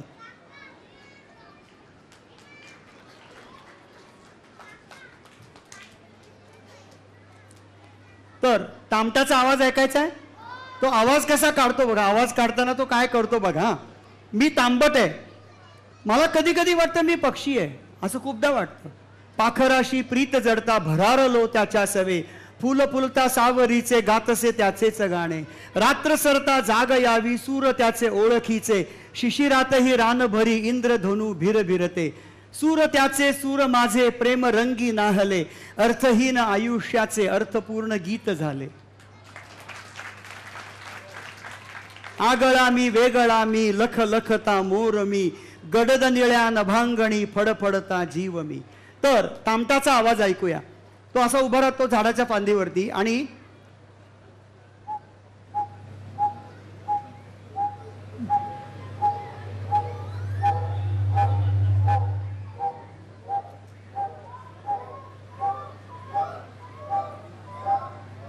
वेगवेगळ्या बाजूला मान हलवतो. त्यामुळे वेगवेगळ्या ठिकाणावरून आवाज येतो असं वाटतं. तर आता त्याला मराठी शब्द सापडत नाही. व्हेंट्रिलॉक्वी म्हणजे मराठीमध्ये काय, व्हेंट्रिलॉक्वी. मग ते बोलक्या बावल्या रामदास ते पाध्ये त्या आवाज करतात, त्याला व्हेंट्रिलॉक्वी म्हणतात. तर याच्यामध्ये व्हेंट्रिलॉक्विस्ट क्वालिटी असते या आवाजामध्ये. वाटतं जवळ येतो पण प्रत्यक्ष लांब असतो पक्षी. तर असा तो 3 बाजूला माना हलवतो आणि आवाज करतो.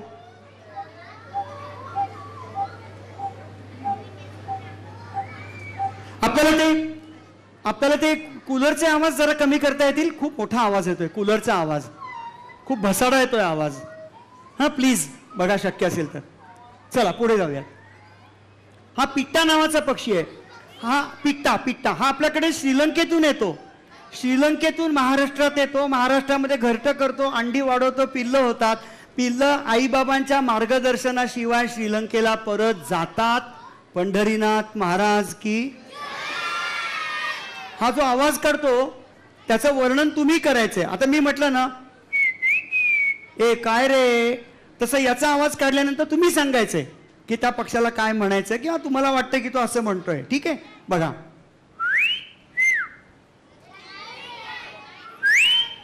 त्यांना माहिती आहे त्यांनी बोलायचं नाही.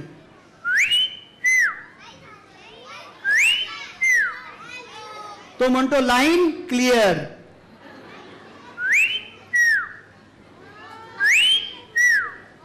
पिट्टा किती सुंदर पक्षी आहे. हिंदी नाव आहे नौरंग. पुढे जाऊयात. कोंबडा. हा कोंबडा, अरे बाबा ऐका, हा ग्रे जंगल फाऊल आहे. हा नेहमीचा कोंबडा नाहीये पण फोटोग्राफ फार सुंदर आहे. जर कोंबडा खूप सुंदर दिसत असेल तरच त्याला कोंबडी मिळेल. सरळ सरळ हिशोब आहे. त्यामुळे प्रत्येक कोंबडा सुंदर दिसण्याचा प्रयत्न करतो आणि तो वेगवेगळे आवाज काढतो. संध्याकाळच्या वेळेला त्याचा एक आवाज येतो, सकाळच्या वेळेला एक आवाज येतो. तो आवाज ऐकायचा आहे, घाबरणार नाही कोणी. बघा आवाज कसा असतो याचा. हा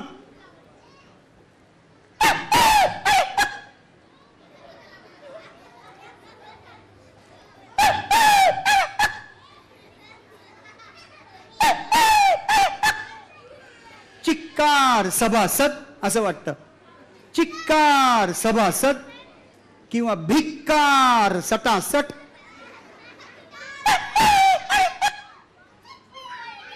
कोंबडा. चला पुढे. क्वेल नावाचा पक्षी, क्वेल दुर्दैवाने शिकार केली जाते.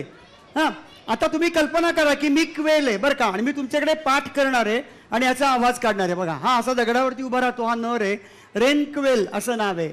वर्षा लाव, वर्षा लाव, वर्षाने वर्षा लाव. तर याचा आवाज हा.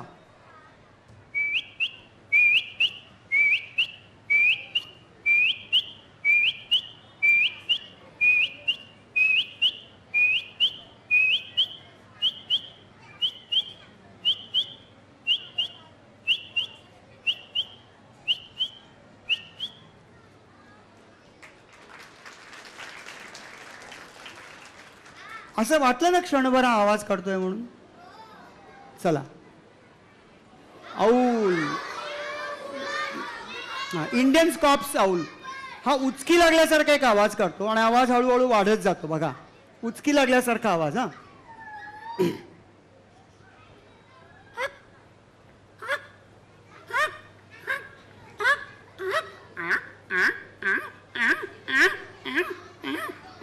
मग थांबला आणि मग परत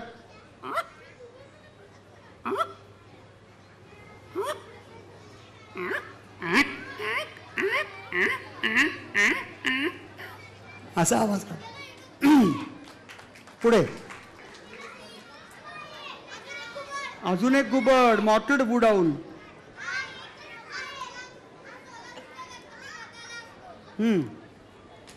तर हा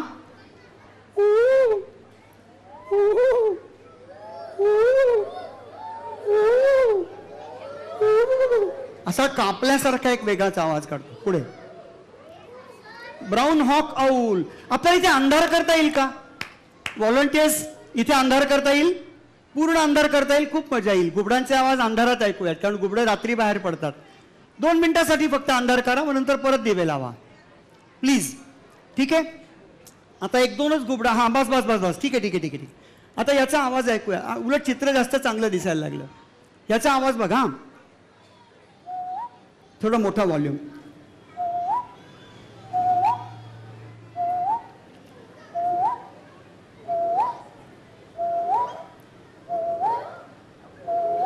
ब्राऊन हॉक आऊल. पुढे पुढे चितळांचे आवाज मी मगाशी काढून दाखवले. चितळ घाबरल्याचा जो आवाज काढतात तो असा असतो. आणि चितळाचं जे पिल्लू आहे, हे छोटं पिल्लू, तर त्यांचं नाव आहे चितळे बंधू ठिपकेवाले. हाच म्हणला आत्ता, हे चितळे बंधू ठिपकेवाले. तर चितळाची जी मादी असते की नाही, आई, ती आपल्या पिल्लाला नेहमी काही जवळ ठेवत नाही. तर आई चरता चरता कुठेतरी लांब जाते आणि पिल्लू कुठेतरी बसलेलं असतं. तर अशा वेळेला आपल्याला भीती वाटते की पिल्लाचं काय होईल, ती आई त्या पिल्लाला भेटेल की नाही, किंवा पिल्लू आईला भेटेल की नाही, असं आपल्याला वाटतं. हां, पण प्रत्यक्षात तसं होत नाही. पिल्लू आणि आई एकमेकांच्या संपर्कात असतात. कसे ते सांगू? बोलू नका. कसे ते सांगू? तुम्हाला सगळ्यांना ना माझा त्या कॉलमपासनं या कॉलमपर्यंत एक मोठा हार करून मला सगळ्यात शेवटी हार घालायचा आहे. कारण मी यांना शांत बसवलंय किती वेळ. अरे केवढा अवघड आहे. उभी वादळ आहे ती, उभा वारा आहे. हा, आय एम जोकिंग. तर ती आई काय करते, आई ओरडत नाही. आई ओरडत नाही, कारण आई ओरडली तर धोका आहे. आई ओरडली तर काय धोका आहे की इतर प्राण्यांना कळेल की इथे वानर आहेत, आपला हरण आहेत. मग आई गप्प बसते आणि पिल्लू ओरडतं. आणि पिल्लू खूप वेगळा आवाज काढतं. आणि तो आवाज ऐकला की हळूहळू तिथे आई तुरु तुरु तुरु तुरु तुरु जाते. आणि मग आई आणि पिल्लाची भेट होते. आणि मग नंतर ते दोघं जण जंगलामध्ये निघून जातात. आपण आपली गाडी कशी पार्क करून ठेवतो ना, तसं या पिल्लाची आई त्याला स्वतःला कधीतरी जंगलामध्ये एखाद्या झाडाच्या जवळ खोडाच्या बाजूला पार्क करून ठेवते. आणि मग नंतर ती इकडे तिकडे चरत राहते. तिचं चरणं संपलं की मग नंतर ती त्याला बोलवते. त्यावेळेला ती आवाज करत नाही, पिल्लू आवाज करतं. ते पिल्लू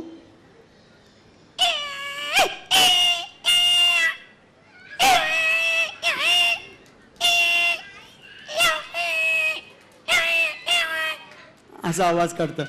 तो आवाज ऐकला की आईच्या लक्षात येतं की आता आपल्याला पिल्लाला जवळ जायचंय. आणि मग ते दोघं जण जातात. चितळे कुठे? वानराचे मी काही आवाज तुम्हाला काढून दाखवले. परवा मी एक नवीन वानराचा आवाज शिकलो. तर तो जो आवाज आहे तो फक्त नर काढतो आणि मला असं वाटतं की तो त्या कळपामध्ये थोडीशी स्वतःची जरब निर्माण करण्यासाठी तो आवाज काढतो. तो आवाज कोणीही काढू शकेल असा आहे बरं का. सगळं शांत होतं. जंगलामध्ये वानरांची टोळी झाडावरती चरत होती, फिरत होती, उड्या मारत होती, पिल्लं खेळत होती, एकमेकांच्या शेपट्या ओढत होती. आणि एका बाजूला हा नर जो होता तो असा मुकादमासारखा बसला होता. असा बसला होता, हे बघा, असा बसला होता. हे हात असेच होते वानराचे, माझे नाही, वानराचे. आणि तो असा बसल्या बसल्या एक आवाज काढतो होता शेजारच्या वानराकडे बघून. नीट ऐका आवाज. हा, अरे बोलू नका. तो आवाज काढत होता, आव आव आव आव आव आव, एवढंच. आव आव आव म्हणजे ये नाही, आव आव असा आवाज काढतो. बाकी वानरं खूप वेगवेगळ्या प्रकारची आवाज काढतात. मी तुम्हाला त्याचा एक आवाज मगाशी दाखवला. खूप सावध असलेला प्राणी आहे आणि हा जणू काही जंगलातला बातमीदार आहे. हा बातम्या पसरवण्याचं काम करतो, कारण हा झाडावरती असतो. त्यामुळे त्याला सगळं जंगल दिसत असतं आजूबाजूचं. त्यामुळे पहिली सूचना याला मिळते की बिबट्या तरी येतोय किंवा वाघ तरी येतोय. पुढे हा बाराशिंगा नावाचा प्राणी आहे. नाही रे बाबा, एक मिनिट. अरे बाबा एक मिनिट थांब. अरे बाबा थांब रे. हे बघा, ही जी मुलं उत्तरं देत आहेत ना, त्याच्यामध्ये पालकांसाठी थोडीशी सूचना. ही मुलं काय करतात माहिती का, BBC, national geographic, animal planet बघतात आणि त्याच्यातली हरणांची नावं यांना घेतात, यांची नावं म्हणून घेत आहेत. कळलं का काय झालं ते? हरणं आहेत, त्याच्याबद्दल काही चूक नाही आहे, पण नावं चुकलं आहेत ना पूर्णपणे. त्यामुळे यांच्या बाबतीमध्ये इंडियनायझेशन व्हायला पाहिजे, सगळ्याचं भारतीयीकरण व्हायला पाहिजे. तर त्यांना समजेल ना की आपली हरणं कोणती आहेत म्हणून, नाही का, वगैरे वगैरे. आता हा बाराशिंगा आहे आणि तो फार मजेशीर आवाज काढतो. करेक्ट आवाज येतोय का ते कोणीही सांगा, चुकलं तर तेही सांगा, मला काही वाटणार नाही, मी सुधारण्याचा प्रयत्न करीन. हा जंगलातून चालत असतो, गवत असतं सगळीकडे. कान्हा नॅशनल पार्कमधलं दृश्य, त्याला टेम्परेचर खूप कमी असतं, 4-5 डिग्री सेल्सिअस टेम्परेचर असतं. आणि हे जे सगळे नर असतात तसे छोट्या छोट्या ग्रुप्सनी फिरत असतात, त्यांच्या अवतीभोवती माद्या असतात आणि हे नर एकमेकांना आवाज देण्यासाठी म्हणून आवाज काढतात मान वरती करून.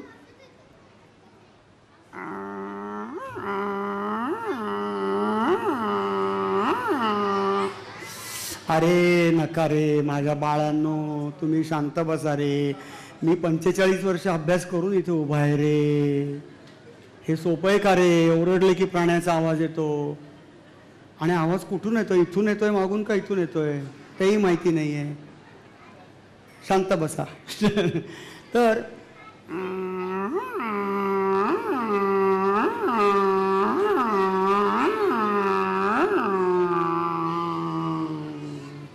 असा याचा आवाज असतो. बाराशिंगा बरोबर होता. चला पुढे जाऊया. आता निसर्गात खूप गमती जमती असतात. कॅमाफ्लाज बघा, या खोडावरती एक किडा आहे, तो दिसतोय का पटकन? नाही दिसत आहे. मी दाखवल्यामुळे दिसतोय. पण तुम्हाला जर मी जंगलात नेलं, समजा मी इकडे आलो, थांबा एक मिनिट, मी खाली उतरतो. समजा मी इथे आलो हां, आणि मी असं बघितलं तर मला पटकन कळणार पण नाही की तिथे किडा आहे म्हणून, हो की नाही? आणखीन लांब बघितलं तिकडे तर नाही, पण अजिबातच कळणार नाही. तर कॅमाफ्लाज म्हणजे परिस्थितीशी मिळता जुळता रंग असतो अंगावरती. आणखीन एक उदाहरण बघूयात पटकन. खंडोबाचा घोडा, मगाशी जो किडा होता तो हा खंडोबाचा घोडा आहे. नाही, ग्रासहॉपर नाही आहे, त्याला प्रेइंग मॅन्टिस म्हणतात. पुढे हे बघा कॅमाफ्लाज. इथे कोळी बसलाय, कळतंय का कोळी बसलाय म्हणून? काय अमेझिंग कॅमाफ्लाज आहे. चला पुढे. ड्रॅको नावाचा एक प्राणी आहे, तो पण खोडावरती, नाही रे बाबा, तो झाडाच्या खोडावरती बसला तर कळत नाही आपल्याला. आणि तिला ग्लायडिंग लिझर्ड म्हणतात. फ्लाइंग लिझर्ड हे खरं चुकीचं नाव आहे. ती फ्लाय करत नाही, ती ग्लाइड करते इकडून तिकडे. आणि नर जो असतो त्याच्या गळ्यावरती एक पाऊच असते. ती पाऊच त्याने उघडली मिटली की तो सिग्नल करतो दुसऱ्या नराला आणि मादीला, कारण त्याच्याकडे बाकी काहीच नसतं. त्यामुळे त्याच्या गळ्यावरती एक पिशवी असते, ती तो इन्फ्लेक्ट करतो आणि अशी दाखवतो सिग्नल दिल्यासारखी. ती पिवळी जी दिसते ती पिशवी आहे, वरची पिवळी दिसते ती. आणि ड्रॅको नावाचं एक लिझर्ड आहे. हां, पुढे कॅमोफ्लाज. इथे पण एक खूप छान कॅमोफ्लाज आहे. माझा एक मित्र आहे सुहास अभ्यंकर, त्यांनी पाठवलाय. थांबा थांबा थांबा थांबा थांबा. इथे मध्ये पक्षी बसलाय बघा. तर लांबून बघितलं तर दिसणार पण नाही अजिबात, असा हा पक्षी बसलाय. आता त्याचा व्हिडिओ बघूयात आपण. एक तो बसलाय आणि त्याची जी चोच आहे ती खालीवर होती आणि हा गळा बघा कसा लपलपतोय. इथे 43.5 डिग्री सेल्सिअस टेम्परेचर असणार आहे. इथे एवढ्या उन्हामध्ये जमिनीवरती अंडी घालतो. 2च अंडी घातली जातात आणि पक्षी अंड्यांवरती दिवसभर बसलेला असतो. पहाटे 5 ते संध्याकाळी 7 या काळामध्ये पक्षी पाण्याचा एक थेंबही पित नाही. तो उन्हाखाली सूर्याखाली बसलेला असतो आणि त्याचं हे पॅन्टिंग चाललेलं असतं, म्हणजे थर्मोरेग्युलेशन हे त्याचं चाललेलं असतं. असं करतो ना आपण, तसं तो पक्षी करत होता. एक्सलंट व्हिडिओ आहे. व्हिडिओसाठी टाळ्या वाजवायच्या आपण. आणि हा नाईटजार आहे, त्याचं नाव आहे सव्हाना नाईटजार. हा पूर्ण कॅमोफ्लाज होतो. तुम्हाला मी जर असं दाखवलं की तो बसलाय तर मुंबईतले लोक जे असतात ना ते घाईत असतात खूप. पुण्यातले थोडेसे निवांत असतात. त्यामुळे मुंबईतले लोक म्हणतात कुठे आहे कुठे आहे कुठे आहे कुठे आहे, तर कुठे म्हणतात, त्याचं कुठे होतं कुठे आहे कुठे आहे कुठे आहे. आणि पुण्यात लोक कुठे आहे असा एक आवाज ऐकू येतो. तो जो कुठे आहे ना, तर तो आवाज या पक्षाच्या बाबतीत पुष्कळदा काढतात, कारण तो नीट दिसत नाही. निसर्गाने त्याला एकच खूप सुंदर देणगी दिलेली आहे, तो म्हणजे त्याचा रंग आणि परिसराचा रंग हा पूर्णपणे मिळता जुळता असतो, काहीही कळत नाही. ठीक आहे, पुढे जाऊयात. पुढे जाऊयात. अरे बाबा, ओ ओ काका, ओ काका, ओ काका, ओरडू नका काका, ओरडू नका. नमस्ते कर मला, नमस्ते कर मला, नमस्ते कर. मस्ते. ओरडू नको हां प्लीज. हा अशक्य जोरात ओरडतो मुलगा. हा भारी आवाज आहे. याला मोर्चामध्ये घ्या. मोर्चामध्ये ते ओरडतात बघा पुढचे, गावड्याला कामाव घेतलाच पाहिजे, गावड्याला कामाव घेतलाच पाहिजे. येऊन येऊन येणार कोण, गावडे शिवाय आहेच कोण. त्याच्यात याचा फिट बसेल आवाज याचा. एनिवे, ओरडू नको प्लीज. तर हा वुल्फ नावाचा प्राणी आहे. ठीक आहे, ज्याला आपण लांडगा म्हणतो आणि तो खूप दुर्मिळ झाला आहे. पुण्याच्या परिसरामध्ये दिसतो आणि त्याचं संरक्षण जर करायचं असेल तर खूप मोठा चॅलेंज आहे. ते म्हणजे माणसांनी याच्याशी मिळतं जुळतं घेतलं पाहिजे आणि याला सांभाळायचं असेल तर याचा नैसर्गिक अधिवास हा टिकवला पाहिजे. लांडगा, वुल्फ. पुढे वुल्फ ओरडतानाचा आवाज आहे का?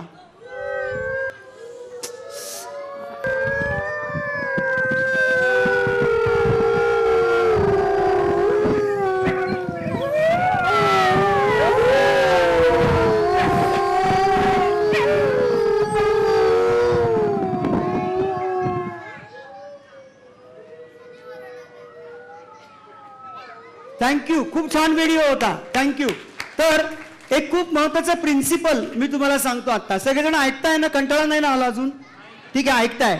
तर महत्वाचा प्रिन्सिपल काय आहे, तर तो खाली मान घालून ओरडत होता का? नाही. तो मान वर करून ओरडत होता. याचा कारण आवाज जायला पाहिजे लांबपर्यंत, म्हणून तो ओरडताना आवाज डोकं वरती करत होता आणि ओरडत होता. प्लीज नको, प्लीज नको, प्लीज नको, प्लीज नको. चला पुढे. वाघाबद्दल आपण पुरेसं बोललोय. आता आपल्याला वाघाबद्दल फक्त एकच गोष्ट समजावून घ्यायची आहे, ती म्हणजे या प्राण्याला वाचवायचं असेल तर आपल्याला आपल्या गरजा कमी कराव्या लागतील. जर कोणाला समजलं असेल तर समजेल, नाही तर मग घरी जाऊन विचार करा. लेक्चर खूप मोठं लांबलचक द्यावं लागेल. तर या प्राण्याला वाचवायचं असेल तर आपल्याला आपल्या गरजा कमी कराव्या लागतील. पुण्यामध्ये किंवा मुंबईमध्ये वाघ वाचवा म्हणून ओरडून वाघ वाचवला जाणार नाही. जिथे वाघ राहतो त्या परिसरामध्ये राहणाऱ्या लोकांच्या बरोबर काम केलं तर मात्र वाघ वाचू शकेल. आपल्याकडे साधारणपणे 4000च्या आसपास वाघ संपूर्ण देशामध्ये आहेत. वाघ बघण्यासाठी आपल्या देशातून, परदेशातून, इतर राज्यांमधनं लोक येतात आणि ते वाघ बघण्यासाठी प्रयत्न करतात. याच्यातून आपल्या देशाला साधारणपणे 4500 कोटी रुपयांचं वार्षिक उत्पन्न मिळतं. एवढा पैसा हा प्राणी आपल्या देशाला मिळवून देतो. तर हा सुंदरच आहे प्राणी, परत परत बघावाचा वाटतो. त्याची मोहिनी काहीतरी वेगळीच असते. पुढे हे वाघाचं पिल्लू आहे. वाघाच्या नख्या बघा कशा दिसत आहेत, आणि या नख्या तो झाडाच्या वरती अशा पकडून स्वतः तिथे राहण्याचा प्रयत्न करत असतो. वाघाची पिल्लं तिच्या आईबरोबर, अरे ऐका ना प्लीज, वाघाची पिल्लं त्यांच्या आईबरोबर साधारणपणे 2 ते 2.5 वर्षापर्यंत राहतात. नंतर आई त्यांना रामराम करते, तुम्ही आता निघा, स्वतंत्र व्हा. मग ती स्वतंत्र होतात पिल्लं आणि स्वतःचं राज्य स्थापन करतात. जर का नर असेल तर, आणि मादी असेल तर ती आवास क्षेत्र स्थापन करते. तिला होम रेंज म्हणतात. तर हा सगळा टायगर बायोलॉजीचा भाग आहे. हा फोटो मात्र लई भारी आहे. तो इथे बसून बघतो मी. हा काय आहे? हे काय आहे? अरे फोटो कसा काढला पण? हा, कॅमेरा ट्रॅपमध्ये आलेला फोटो आहे. आणि नयन खानोलकर यांच्यासाठी टाळ्या वाजवूयात आपण. काय फोटोग्राफ आहे. तो डायरेक्ट कॅमेरा ट्रॅपमध्ये बघतोय वाघ. त्याचं तोंड बघा, डायमेन्शन बघा ना, सगळी डायमेन्शन्सच पूर्णपणे गेलेली आहेत. त्याचं तोंड मोठं आणि मागचं जंगल लहान दिसतंय. तर असा हा अतिशय सुंदर फोटो आहे. वाघाचा अभ्यास वेगवेगळ्या प्रकारे केला जातो. वाघाच्या ज्या मिशा असतात त्या सेन्सरी ऑर्गन सारख्या काम करतात. आणि इंग्लिशमध्ये म्हणतात this animal is dressed to kill. It is dressed to kill. सगळ्या शरीराचा उपयोग करून वाघ हा त्याची शिकार करत असतो. मी ज्या जंगलात राहतो, ज्या जंगलाची गोष्ट आता आपण ऐकता आहात, त्या जंगलामध्ये सध्या 4 पिल्लं आणि त्यांची आई असे फिरतायत. आणि हा प्राणी बघण्यात खूप मजा येते, याच्यात काही शंका नाही. पण जंगल म्हणजे वाघ नाही. जंगल म्हणजे वाघ नाही. चला पुढे. ही जी सगळी मुलं गोळा झालेली आहेत, त्या मुलांच्यासाठी एक छोटंसं कथन आहे. ते सगळेजण ऐकणार आहेत का? विशेषतः पालक ऐकणार आहेत का? आणि मग आपण थांबूया बरं का. एक मुलगा आहे. आता मी कुठे बसू बरं? मी या खुर्चीत बसतो आणि ही खुर्ची इथे ठेवतो. नाही, राहू दे ना, खुर्चीत बसतो. ऐकताय सगळेजण? आता पुढची 10 मिनिटं कोणीही बोलणार नाही, चालेल? हां, पण याच्यानंतर जर का कोणी रडायला लागलं तर मला माहिती नाही. सगळेजण ऐकणार आहेत? हां, मध्ये मध्ये बोलणार नाही आहेत. Pin drop silence. किती वाजले आत्ता? 8:25. आपण किती वाजता कार्यक्रम सुरू केला? 7:10ला. ठीक आहे, आपल्याला आणखीन थोडासा वेळ आहे. पण मी जे वाचणार आहे ते सगळ्यांनी प्लीज मनापासून ऐका आणि तुमची प्रतिक्रिया मला नंतर द्या. मी एका मुलाचं मनोगत तुम्हाला ऐकून दाखवणार आहे. हां, एका मुलाचं मनोगत. एक मुलगा आहे, हां, साधारणपणे 7-8 वर्षाचा असेल. आणि त्याला सारखं असं जंगलात जायला, बाहेर जायला, पावसात भिजायला, मातीत खेळायला खूप आवडतं. आणि त्याला घरामधले सगळेजण सारखे सांगत असतात, इकडे जाऊ नको, तिकडे जाऊ नको, असं करू नको, तसं करू नको. तर तो मुलगा काय म्हणतोय ते आपण आता ऐकूया. हां, आई, बाबा, मला खेळू द्या ना. तुम्ही लगेच घरी या म्हणता बाबा. मी लगेच घरी या असं म्हणता बाबा. मला खूप खेळायचंय, मज्जा करायची आहे, मस्त मातीत खेळायचंय, मातीत लोळायचंय. खरं सांगू, थोडी माती खायची पण आहे. मी झाडावर चढायला लागलो की आई तू रागावतेस. अरे कारट्या, पडशील ना, डोकं फुटेल ना तुझं. मला पडू दे ना आई, लागू दे, रक्त येऊ दे. तू रात्री झोपण्यापूर्वी मला लागलं असेल तिथे औषध लावशील, हात फिरवशील. तू हात फिरवलास की मला नक्की बरं वाटेल आई. मग मी दुसऱ्या झाडावर चढीन. मी झाडावर चढून गुपचूप बसून राहीन. कितीतरी पक्षी माझ्या जवळ येतील. आयोरा, मॅकपाय रॉबिन, दयाळ असे पक्षी माझ्या जवळ येतील. बाबा, रविवारी आपण सगळे मस्त सिंहगडला जाऊ. मी गडावर चढणार आहे. आपण मडक्यातलं दही खाऊ, ताक पिऊ. मला ताकाची मिशी येईल. पण बाबा, आपण अख्खा गड बघायचा. हां, लगेच नाही परत यायचं बाबा. त्या केसरीवाल्या काकांनी आपल्याला मनालीला कसं फिरवलं होतं. आपल्या टॉमीला फिरवतात तसं तसं नाही फिरायचं बाबा. आपण सनसेट पर्यंत फिरू, देव टाक्याचं पाणी पिऊ, खेकडा भजी, वाव, मी एकटा 2 प्लेट हाणणार आहे. मला पवन कड्यावर उभं राहून आजूबाजूचे सगळे डोंगर बघायचेत. आपण घरी आलो की रात्री अशी झोप लागेल ना की बाबांचं घोरणं ऐकूच येणार नाही. येव आई, आता बासच. पहिला पाऊस आला ना की मी रावी, गोट्या, चिंट्या, चिक्या आणि मोनी बरोबर मस्त पावसात भिजायला जाणार, पाण्यात होड्या सोडणार, पावसात नाचणार. सर्दी झाली, ताप आला की भारीच की. दुसऱ्या दिवशी शाळेला बुट्टी. ये बाबा, खूप पाऊस आला की आपण ओढ्यावर जाऊया. मला बबन काका मासे कसे पकडतो ना ते बघायचंय. तो कसला भारी मासे पकडतो, अरे सटासट. मग आपण सगळे पाण्यात खेळू, धमाल करू. बाबा, मला ओढ्यात झोपायचंय, कसलं भारी वाटेल. कानात पाणी जाईल, गुदगुल्या होतील. ओढ्यात खेळून झालं की मी झाडांच्या मॉलमध्ये बसून डबा खाणार आहे.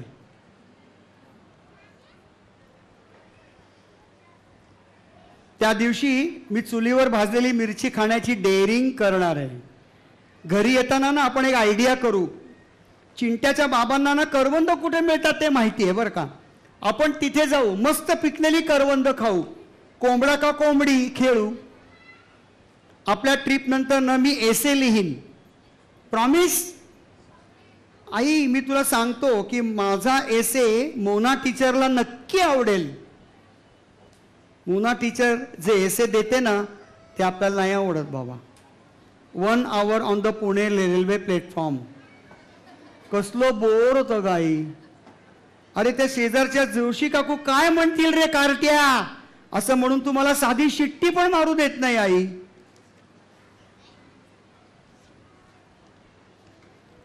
तो किका बघ, कुठेही शिट्ट्या मारतो. आता तर त्याला लोक शिट्ट्या मारायला बोलवतात. तू मला शिट्टी मारू देत नाहीस म्हणून मला शिट्टी मारता येत नाही.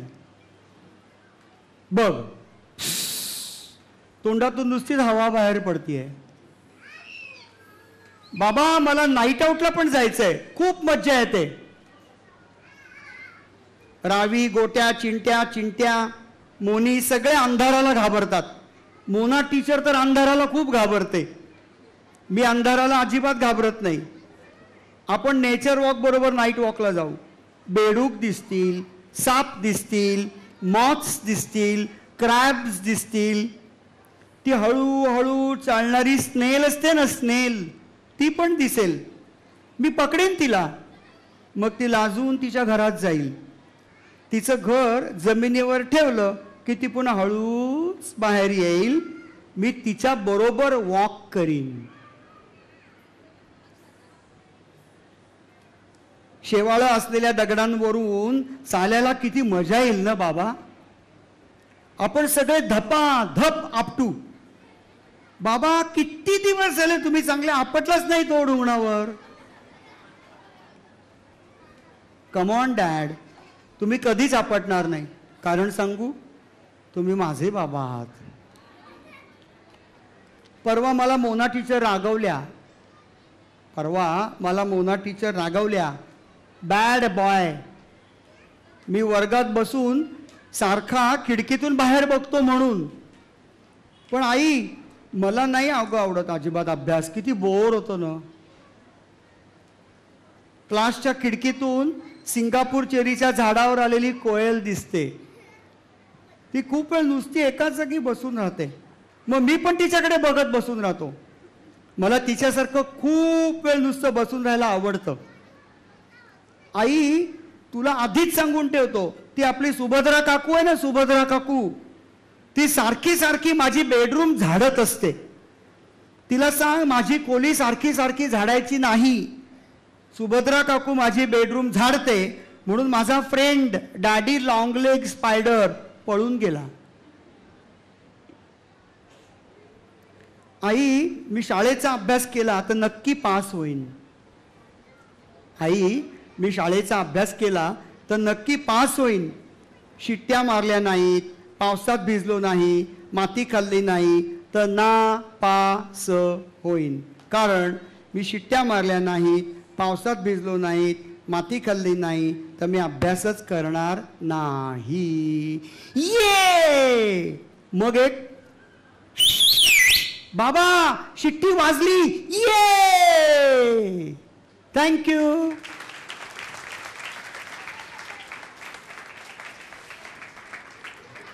कोणाला काही शंका विचारायच्या असतील तर विचारू शकता, गप्पा मारायच्या असतील तर मारू शकता. हो थांब थांब थांब, इकडे येऊन थांब. मुलांना काही प्रश्न विचारायचे असतील तर त्यांना माईक देता येत असेल तर सगळे बसून घ्या 2 मिनिटासाठी. घरी जायची गडबड आहे का? नाही ना? 2 मिनिटं थांबा. आपल्याला जर काही प्रश्न असतील तर किका आपल्या प्रश्नांची उत्तरं देणार आहेत. अशी संधी पुन्हा पुन्हा मिळत नाही. त्यामुळे आपल्याला जे काही प्रश्न असतील ते विचारा, त्याची उत्तरं तुम्हाला नक्की मिळतील. नंतर बोलू. हाच प्रश्न तू मला नागझिराला पण विचारला होतास. कोणाला क्वेश्चन्स आहेत का?